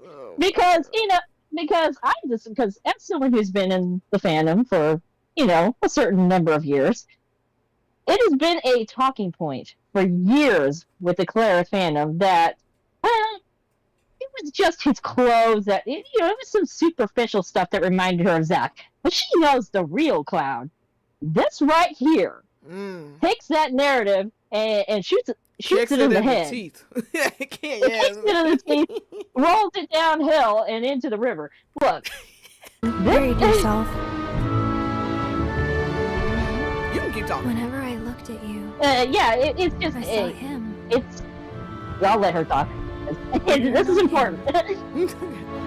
And that's okay. Oh my God. But you're not him, and that's okay. Yeah, that's how romantic.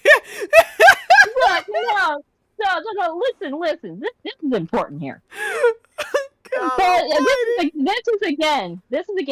So for years and years and years, Clerith have always said that, well, if Cloud is with Tifa, then he's just settling for her. She's his second choice. This right here. Cloud This is right literally here. a rebound for Aerith. He is quite Literally. literally a rebound. She is saying, "You're not Zach, but I guess you'll do." You'll do, and that's all right, I guess. Okay. And it's not even for like an extent. She says just for the moment. But right now, you'll be okay. Now.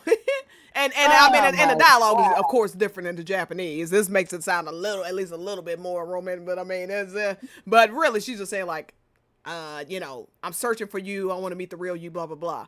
Like, and there's nothing even romantic about her original dialogue, like the OG or the Japanese dialogue. Like, there's nothing. Again, like I said, she's just saying, I'm done imprinting another man on you now. I think I should probably get to know you. I mean, that's it. Well, this has always been one of my biggest issues with seeing Clerith as a romantic relationship, because, again, it's not only the timing of this conversation, but it's not just the nature of it. It's the nature and the timing of it. Because this is not the beginning of the relationship. This is the end of the relationship. She dies a day later. I mean, she dies a day later. This is the end of the road, development-wise, for Tifa. Okay, like and she is telling him, "I don't even know the real you. I finally want to actually get to know you. I want to," which again negates every single, not some, every single interaction they had before this moment, in the romantic sense. That doesn't mean that their friendship is not, because that is, if anything is real about these two, it's the friendship. Yes.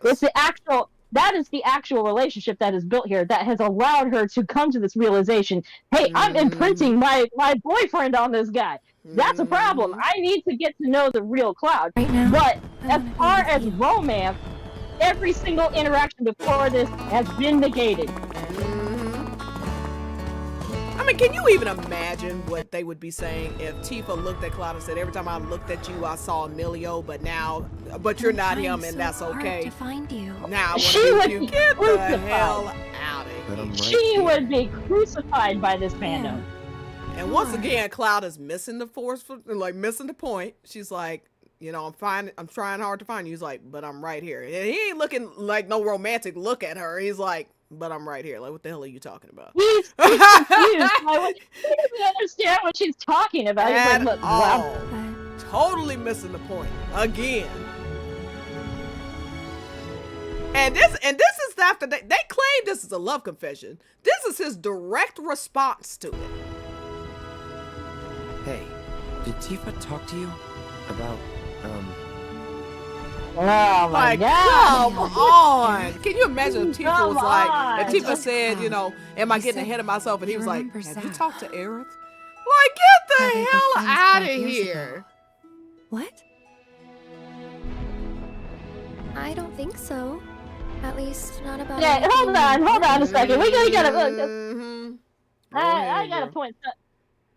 All right, I got a bone to pick with people who are saying they're criticizing Tifa because she has a very similar scene to this during her day. I'm getting ahead of myself, but of course, for those who know, you can get ahead of yourself, but don't think I'm gonna kiss you. I'm not Cloud. Okay, go ahead. But she was presented with basically almost the exact same question, and she gets that same flashback, and she also says, no, I'm not yet. Yeah. But Tifa is the only one who faces criticism for, quote unquote, lying to Cloud here about this situation. What about Aerith? She does the exact same thing, and her fans will just let her off the hook. At least with Tifa, there is a solid reason for why she's not telling Cloud about this, because she knows there's something off with Cloud. And she knows Zach didn't die that day, and she doesn't want to traumatize Aerith by telling her a version of this story that isn't true. You know what I'm saying? Like, oh, Zach is actually dead. You know, now she probably suspects Zach is dead, but she knows he didn't die that day, and she's not about to tell Aerith that. You know what I'm saying? Like, so So, yeah, she has it, but she and she understands the sensitive nature of it. So yeah, she says not yet, cause like, you know, Tifa's thing, she you know, she's trying to mitigate as much damage as possible. Exactly. You know, But now ultimately it look, backfires on her. We understand how Nordic Crater happens, blah blah. But it's out of love, trying not to hurt him. Exactly. I don't quite understand Aerith's motivation here, to be perfectly honest with you. I mean, this was the first like super alarming thing in my head when after playing Rebirth. I was like, why the hell did she lie in this moment? I don't understand. She could have at least said, because the reason it rubbed me the wrong way is because it was almost like she was making Tifa out to be a liar here. You know what I'm saying? Like, it's like Tifa said she would talk to him, and Cloud immediately talked to her. And Cloud, when she says not yet, Cloud knows she's going to do it. And he wasn't like questioning whether Tifa was going to do it. He's like, oh, well, I understand it's a touchy subject because she still loves Zack. You know, he understood. But here she's like, oh, she didn't talk to me about anything important. It's like, now again, I don't think that's what her intention was. But what I'm saying is like, it came off that way. That's what I'm saying. Well, here's the thing.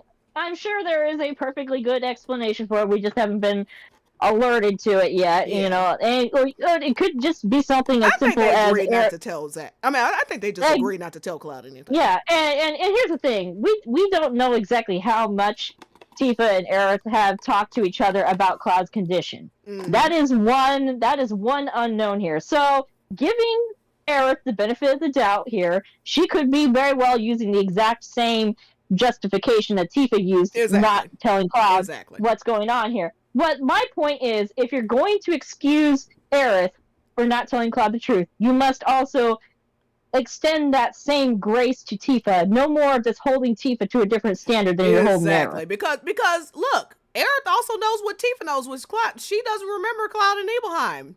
Okay? I mean, and these same people, oh, well, she says A, B, and C. She does A, B, and C because she knows she's going to die.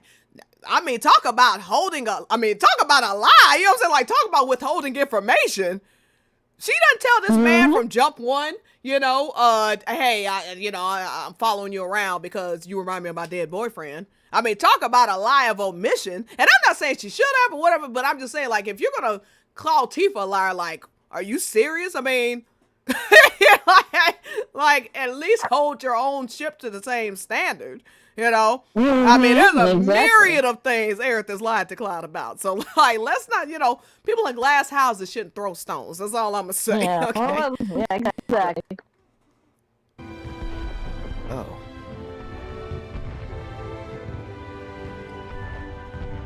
Like, Cloud is clearly conflicted. He's like, okay, I don't know what to do right now.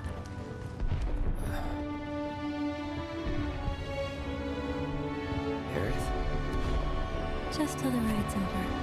Just till the ride's over. That ain't a middle station right there. Can I just say something? She sounds so goddamn depressed right there. Yes, so depressed.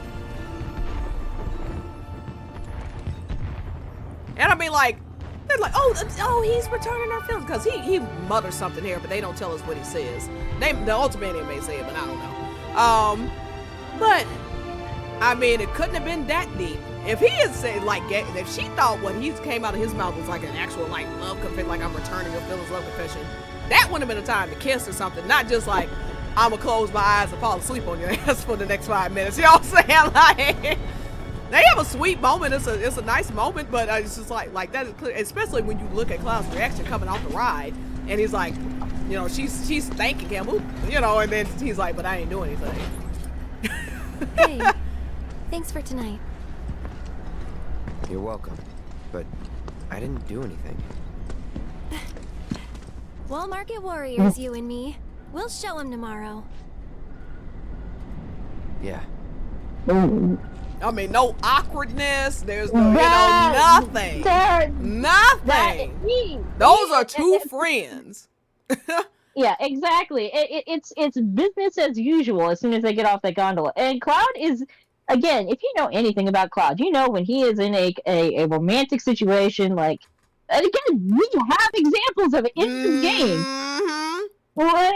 They You're give about Cloud a to lot sit. of parallel scenes between Tifa. Not parallel behavior, but parallel scenes. So you can see Parallel. the contrast. Like, this whole idea that, oh, you're not supposed to pay attention to anything except the Aerith stuff. Like, there's a reason they show these parallel scenes, and so you can contrast it. Exactly. The devil is in the details, as they say. Yeah. You ready for this? A gondola's here.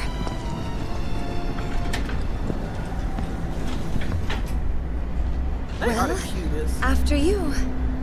You Uh, first. It's not like Cloud isn't acting shy on this date. He has some shy moments, but he's eager to be with Tifa. Is the difference. Exactly. Well, and see, here's the thing, too. Like, if you noticed, when we just got done watching it, Aerith was ahead of Cloud. She had run off ahead of him and is waiting at the gondola. Oh, hurry up, Cloud. Come on, Cloud's like lolly. Cloudy! You know, hurry up! I mean, she literally says, "Hurry up!"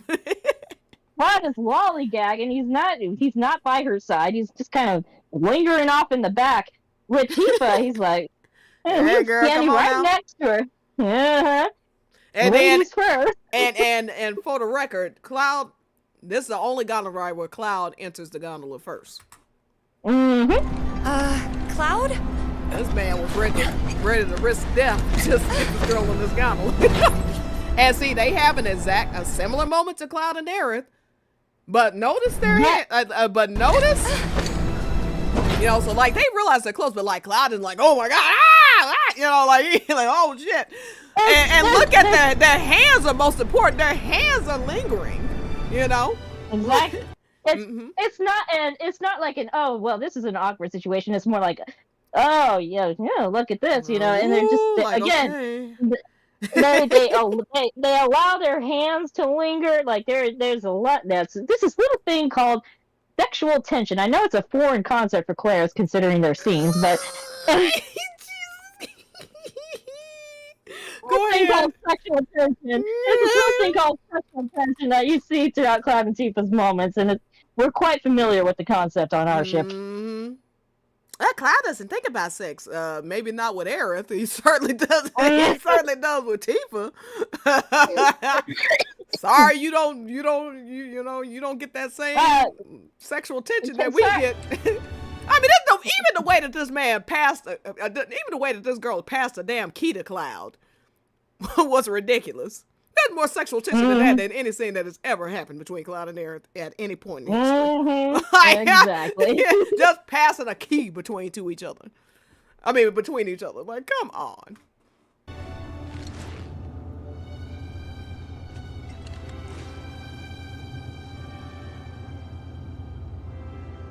Cloud Think we got can something. steer with this?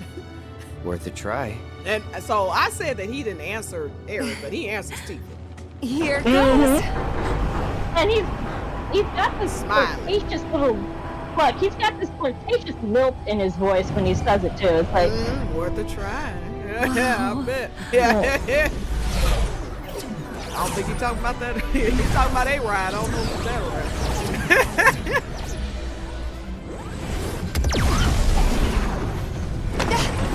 Tifa is the only one that doesn't nearly kill them, by the way, when she does that. Well, he is the only one to avoid save. the. Nice save. Yes. Bear tries to shoot out the gondola, which is hilarious. hey, over there. See that?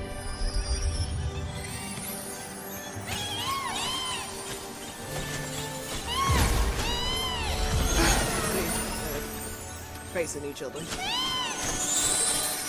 Being a jockey looks so fun. That's Hey, Rhea. definitely not what the races are Hey, like. Tom. That's how. Oh, you. I guess I'll just have to see for myself. Now, Tifa does that same Sorry. little head nod. Tifa says that does that same little head nod in Gongaga for anybody who didn't catch that. It's the same head nod she did after they almost kissed, and then she does it here before they actually kiss. Mm-hmm. Yeah, and she does, and she also does that in Advent Children. Yeah, sure does. Mm-hmm. And her little dialogue here, her dialogue here is like a little nod. You know, like Aerith, she says, "Oh, well, you would know." Tifa, she's like, "Maybe I should try it next time." Oh yeah, I'll find out for myself. This is some part 3 foreshadowing, because anybody who knows anything knows that Tifa becomes party leader in the next game. Mm-hmm. So, Mm-hmm. so she will probably have her own little chocobo racing stuff that she does in the next game.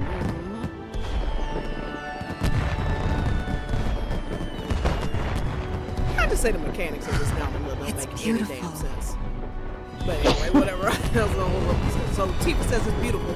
Cloud calls it beautiful in the bar. Now look, he's got all these fireworks going on around him, but he's staring at her. And if you and of course you know, yeah. So he calls her beautiful in the bar in chapter 3 of Remake, and then in the chapter before this, Tifa calls him out basically for always staring at her when they were kids.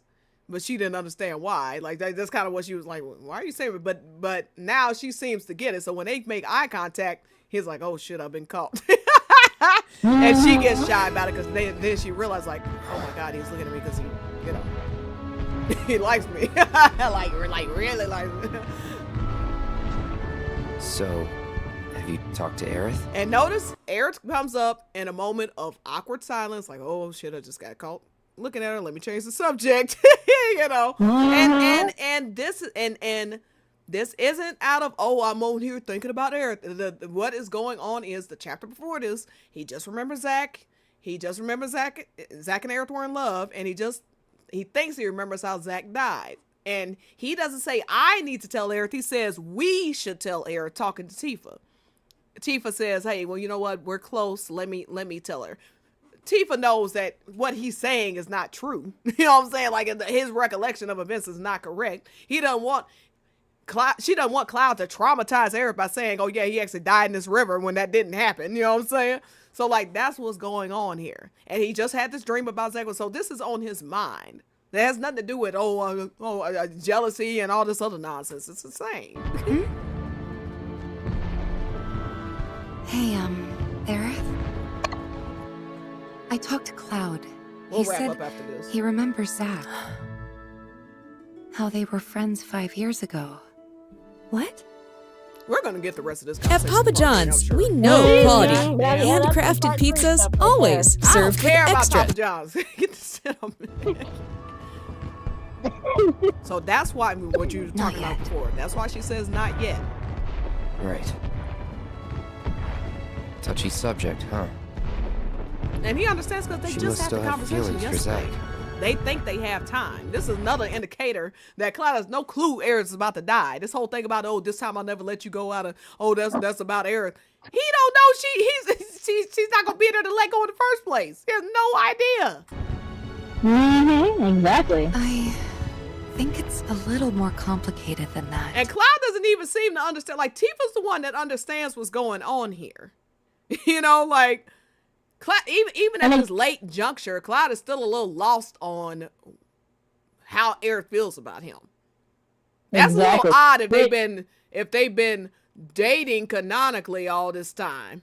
Okay, that's a little odd. He seems a little oblivious for her supposed boyfriend, don't you think?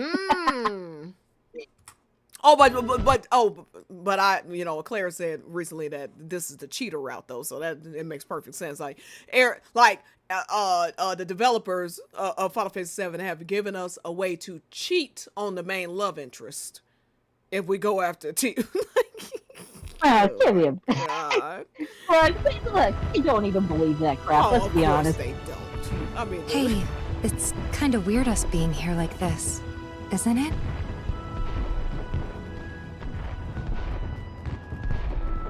Is it?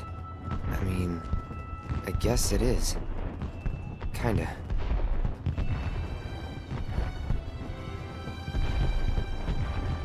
Ever since we left Midgar on this crazy journey. And I should note, even now, ever since we were kids, Gondola data is the only one that's in. She's the only one with it in her profile. I can't remember a time like this. A time And it's when shown we were at the this concert close. that they love to rave about. Because Aerith is rules in it, but whose gondola ride do they show? Tifa's. Exactly. Or am I getting ahead of myself again? Again? Cloud's like, what? Yeah, again? Again. Girl, you better come on over here now. Now this man is, he could have, like, this is the time, like, Tifa basically gives him an out. Am I getting ahead of myself again? She's not like, oh, I want to be with you. I want to be with you. You know, she just like barely, am I getting ahead of myself again? She doesn't try to touch him. She doesn't try to hug him. She doesn't hold onto his arms. She doesn't try to kiss him, nothing. She gives him out. He could just sit there awkwardly for the rest of the time, or he could change the subject like he did on Aerith. Hey, you talked to Tifa recently? Okay. Instead, he thinks for a second and then extends his hand. And it looks exactly like what he did on that stage, by the way, when they were playing Alfred and Rosa. Okay. He does not, you know. And that little gasp right there lets you know. Not one bit. Yeah, Tifa fully understands what's going on here. And Tifa does the same thing. She looks down at his hands. The same thing they do is Alfred and Rosa. Slowly takes his hand the same way. And Hamaguchi said that this is an extension of her resolution. So like him hugging her. Now, he doesn't nearly squeeze her to death. It's a firm but gentle hug. And then he leans in to kiss. Like, all of this is intentional. And what's most important no, not most important. Some of this is important. But the reason I bring up when Aerith is mentioned, because that is critical. If she had said, am I getting ahead of myself again? And he was like, have you talked to Aerith?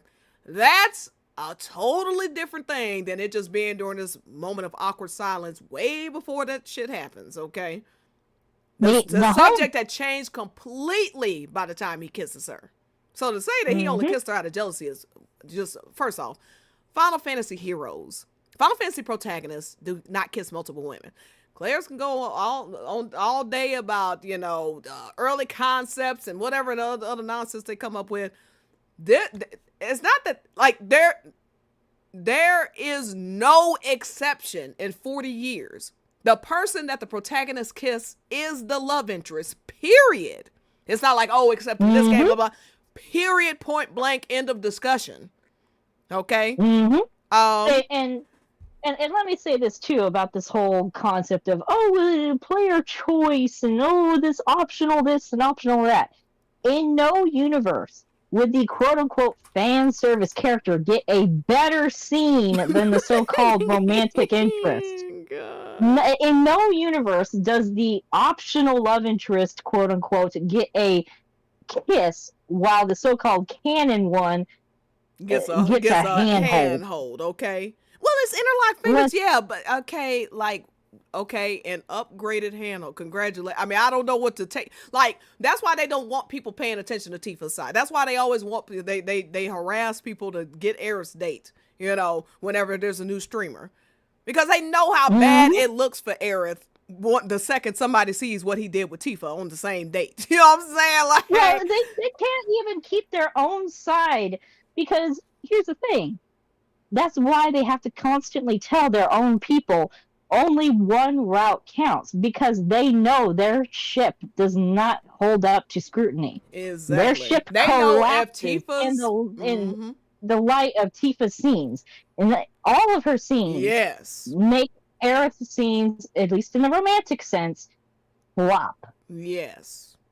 Exactly. That's why they need, they just need to keep the Cloudies quiet. That's why they give them these little things here and there. Little things, you know what I'm saying? Like the protagonist giving his, and for anyone who doesn't know this, it's not Cloud kissing Tifa.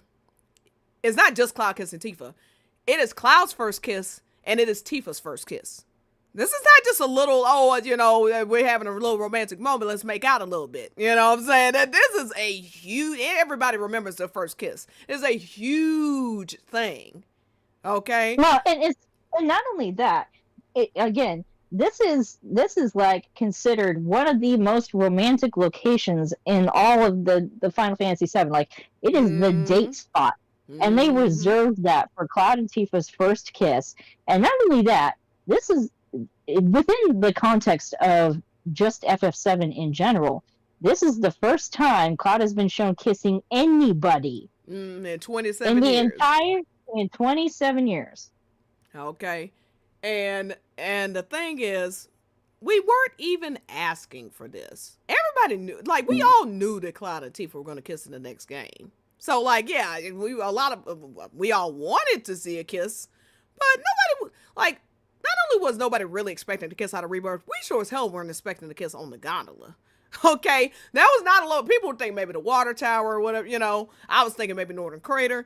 Like, meanwhile, this was like the number one ask of Clerith. There were two asks of Clerith, okay, that Aerith not die this time, and that Cloud and Aerith have a romantic kiss on the gondola or whatever. Okay, they got neither, and Tifa got both.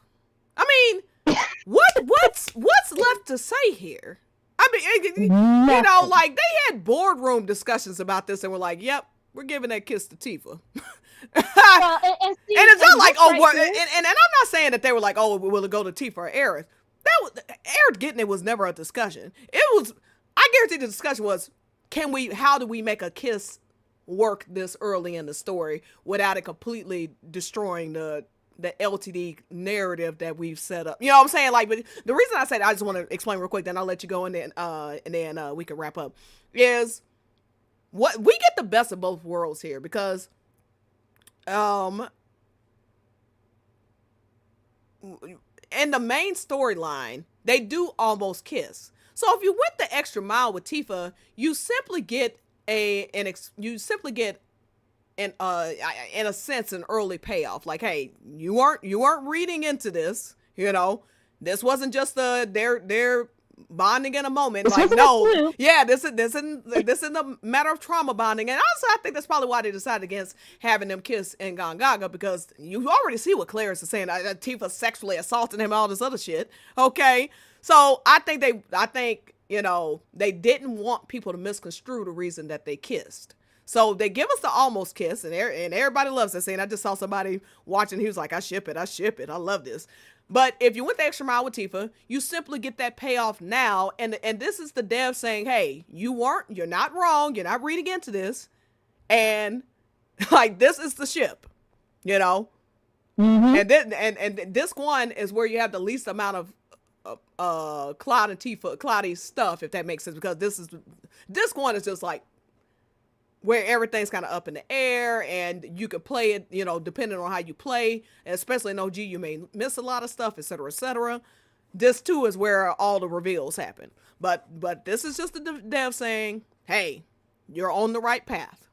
Okay? Exactly. You know, this nonsense about what scenes matter and what scenes doesn't matter, you know, and I don't want this to be taken the wrong way, so I want people to hear me when I say this.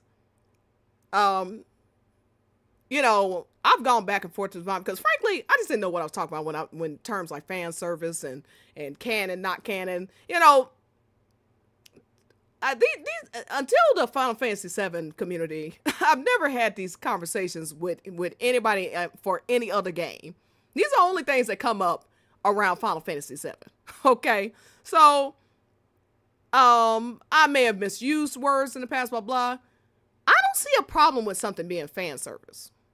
Okay, that's the first thing. Like, fan service in and of itself is not bad, and it doesn't automatically mean it doesn't mean anything. Gold Saucer is like, as a whole, is fan service. You get to, if you spent more time with one character or another, you get to see some extra scenes with that character in Cloud. I mean, that's really what it is. But what happens when he spends more time with that character is indicative of his relationship with that character. That does matter. You see what I'm saying? It's not like if you don't see Cloud and Tifa kiss, they aren't the couple. The story, like, the reason they kiss is because the story is clearly showing they're the couple. It's not backwards, you know, like they kiss, therefore the rest of the story. Like, the story has been leading up to this. The reason Aerith does not get a kiss is because she is not the love interest.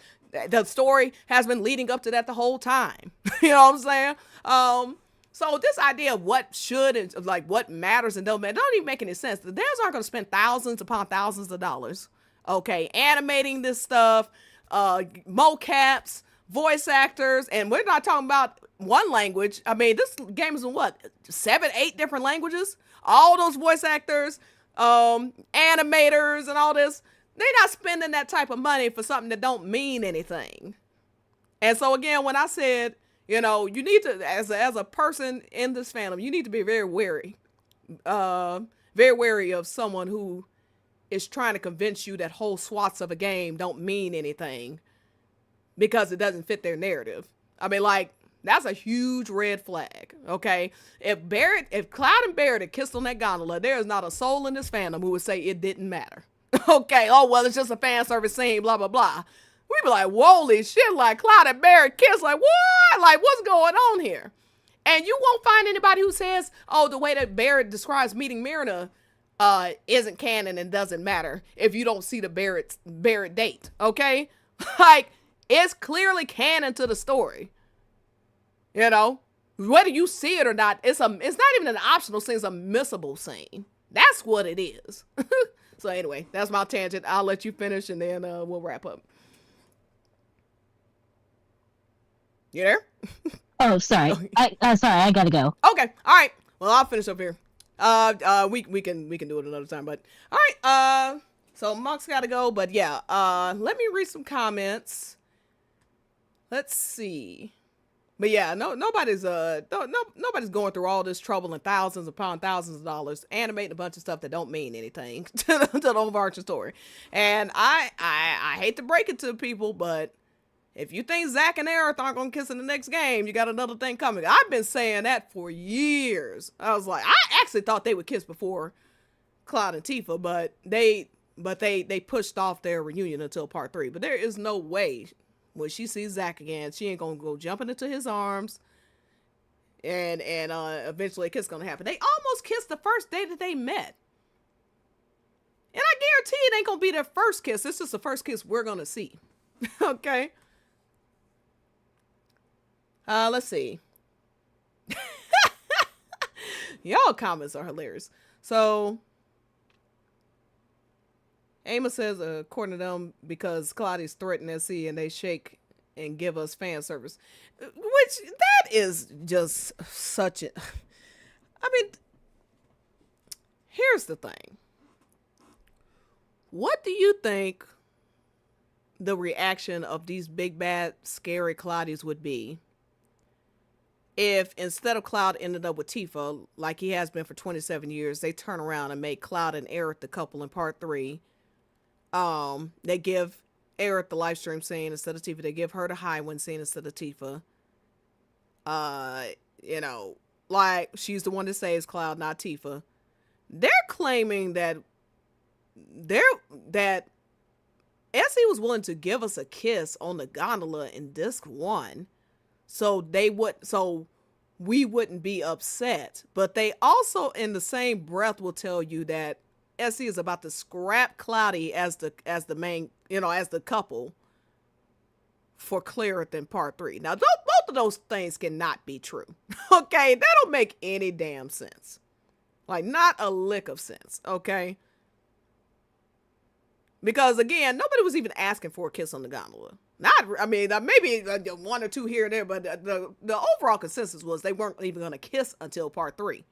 Okay, a lot of people were like daring to believe that they'll kiss before the Highwind scene. Like, that was the big, like, ooh, maybe they'll kiss during the live stream scene. Ooh, like that was dreaming big. Okay. I think I was one of the first ones who were like, you know, I think there's a strong chance they're gonna kiss in Rebirth, because without like, they already had so much tension and had so many close moments in Remake. To me, like, what I worried about is it's like the relationship seeming flat in comparison to Remake if they dialed down the tension or didn't one up themselves with something more romantic than the train rolling the hug. The only way you can go is a kiss. So it turns out I was right. I'm giving myself a pat on the back with that. I was right. And the thing is, like especially, you know, again, it's not just the kiss that makes you know, a Cloudy canon. I mean, frankly, as much as they obsess over the kiss on the gondola, Gongaga is far more damning. I mean, far more damning. Aerith is standing right outside the door. Cloud sat up all night with Tifa in a locked bedroom. then is about to kiss her. Door flies open. He sees Aerith standing right there and has no reaction to seeing her. That's what we call a wrap. Okay. Let's see this.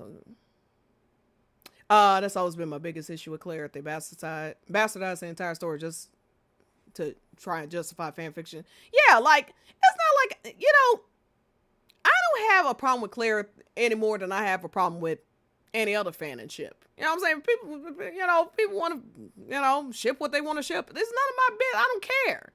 But the way that these characters have to be bastardized and twisted in order to make Clerith canon is my problem. You see what I'm saying? I don't mind people just shipping whatever they want to ship, because ain't nobody gonna tell me what to ship either. Do what you do. But going around the internet, harassing streamers, developers, random people on the internet, making whole websites filled with lies, you're doing too much. You know what I'm saying? Let's see. Let's see. It says, didn't you say Hamaguchi and Katase couldn't confirm the Sicily translation because of well, let me put it this way. Hamaguchi came back and said, well, Cloud and Aerith don't literally think of each other as brother and sister, which, I mean, yeah, it does. I mean, yeah, of course they don't. But this was after he let it sit out there for a month, first off. Okay. And yeah, we saw Clerith all over the internet under comments talking about their writing to him. Like, they harassed that man for a solid, whatever it was, a month or a couple weeks before he finally came out. It was like, yeah, they're not brother and sister. Literally brother and sister. Like, so, take from that what you will. That's all I'll say. But of course, it's Cloudys that are the ones that are constantly harassing. Okay, whatever you say. A lot of rebirth can be seen as fan service depending on how you want to use that word. Exactly. Like, there's a lot of, this idea that fan service is somehow bad. Like, it's not bad. Like, servicing your fans is how you make money. And to me, it speaks volumes that Cloud and Aerith kissing was not even a consideration. They didn't say, hey, they didn't say Cloud, fans had only imagined Cloud and Tifa kissing before now. I'm sorry, CloTi fans had only imagined it before now. They said fans. Okay. So, I mean, that's another damning part. Why, if it was just a matter of we want to give fan service out, we just hand out fan service, why didn't he kiss both of them? That's how you give fan service out. Exactly. Well, and here's the thing. The entire Re-Trilogy project as a whole is fan service. Yes. The developers created this entire trilogy as a service, as a love letter to the fans.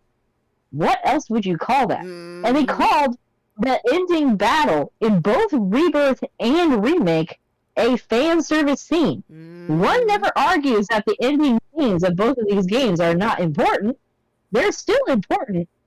Something can be fan service and still serve a purpose. Most things are fan service. like you said, exactly. Most of this stuff is fan service. It's all fan service. I mean, that's not like, so what do what do you mean by that? And that's what's like, you got to stop letting them play these mind games with you. You know what I'm saying? I'm talking just us collectively.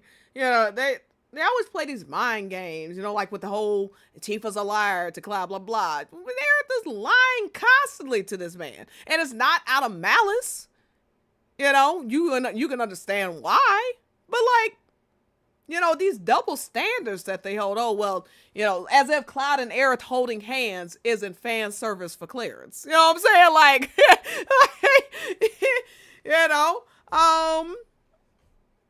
The reason they're not satisfied with their fan service is because they know that when Cloud actually wanted to return romantic feelings, he kissed Tifa. That's why they're not satisfied. Yeah, but anyway. Somebody says you had a good point, Monk. Cloud would look like the most a-hole FF main character ever if he ends up with Aerith. Well, first off, there's no if. He's not ever going to end up with Aerith. I've said that forever. It is never happening. Okay?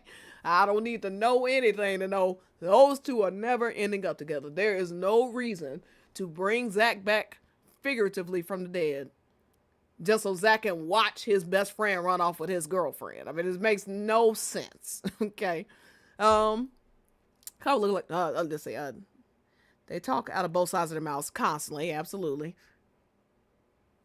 Yeah, exactly. Like Cloud and Sephiroth get fan service, like like that's actual fan. Like that, like you said, that erotic hug, and or like Sephiroth and Avid Children saying, "Get on your knees for me," and all this stuff. So like that's clearly fan service. We need an underhighway scene for part 3, just like the night on the beach. You know what's so funny about that, Mike? That scene in FF16 with them on the beach. The trophy that you get is called the Promise when you finish that scene. It is hilarious. Yeah,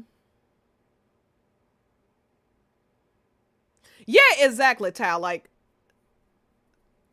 Rebirth proved that Clerith was never going to happen. She is alive and well, and Cloud has no clue she dies when this gondola scene happens. If they were going to set up Clerith, they would have set it up now. They wouldn't have killed it off. It has nothing to do with Aerith dying. It was dead long. First off, it never really happened. But I'm just saying, even narratively, and when I say narratively, I mean the game setting up a possibility of Cloud and Aerith ending up together as a narrative point in Disc 1. Just like Cloud being a soldier in Disc 1. Just like Sephiroth being alive possibly is in Disc 1, etc., okay?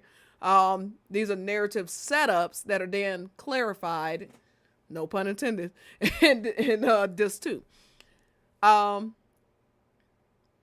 the game shows you over and over again that Cloud is just not into Aerith like that. And they can try to tell people to ignore A, B, and C all they want to, but people who play video games don't play video games that way.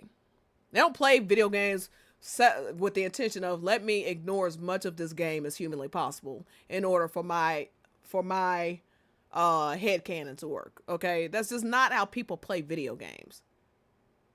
And nor do people think that they're filling whole swaths of video games up with completely non like scenes that don't matter, mean nothing to the overarching story, blah blah blah. Okay, it's just a totally unrealistic perspective. Oh, what the ending credits? Well, in order for you to see the ending credits, you have to have actually played the game. Okay, like it doesn't even make any sense. Like they argue about this ending credits thing because Cloud and Aerith show up in the ending credits of Kingdom Hearts. Okay, but anybody who played the game knows that the storyline that actually happens with Cloud is with Tifa, and she is his light.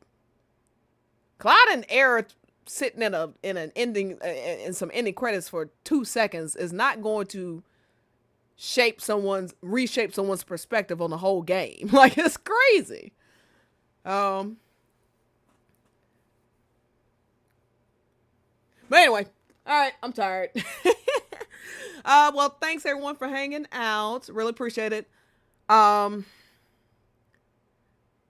had some scheduling issues, and frankly, I've just been tired. So I haven't done as much as I was wanting to get done by the time in February. But promise in March, you're gonna see a lot more content from me and more live streams like this. Really appreciate the super chats that people sent in.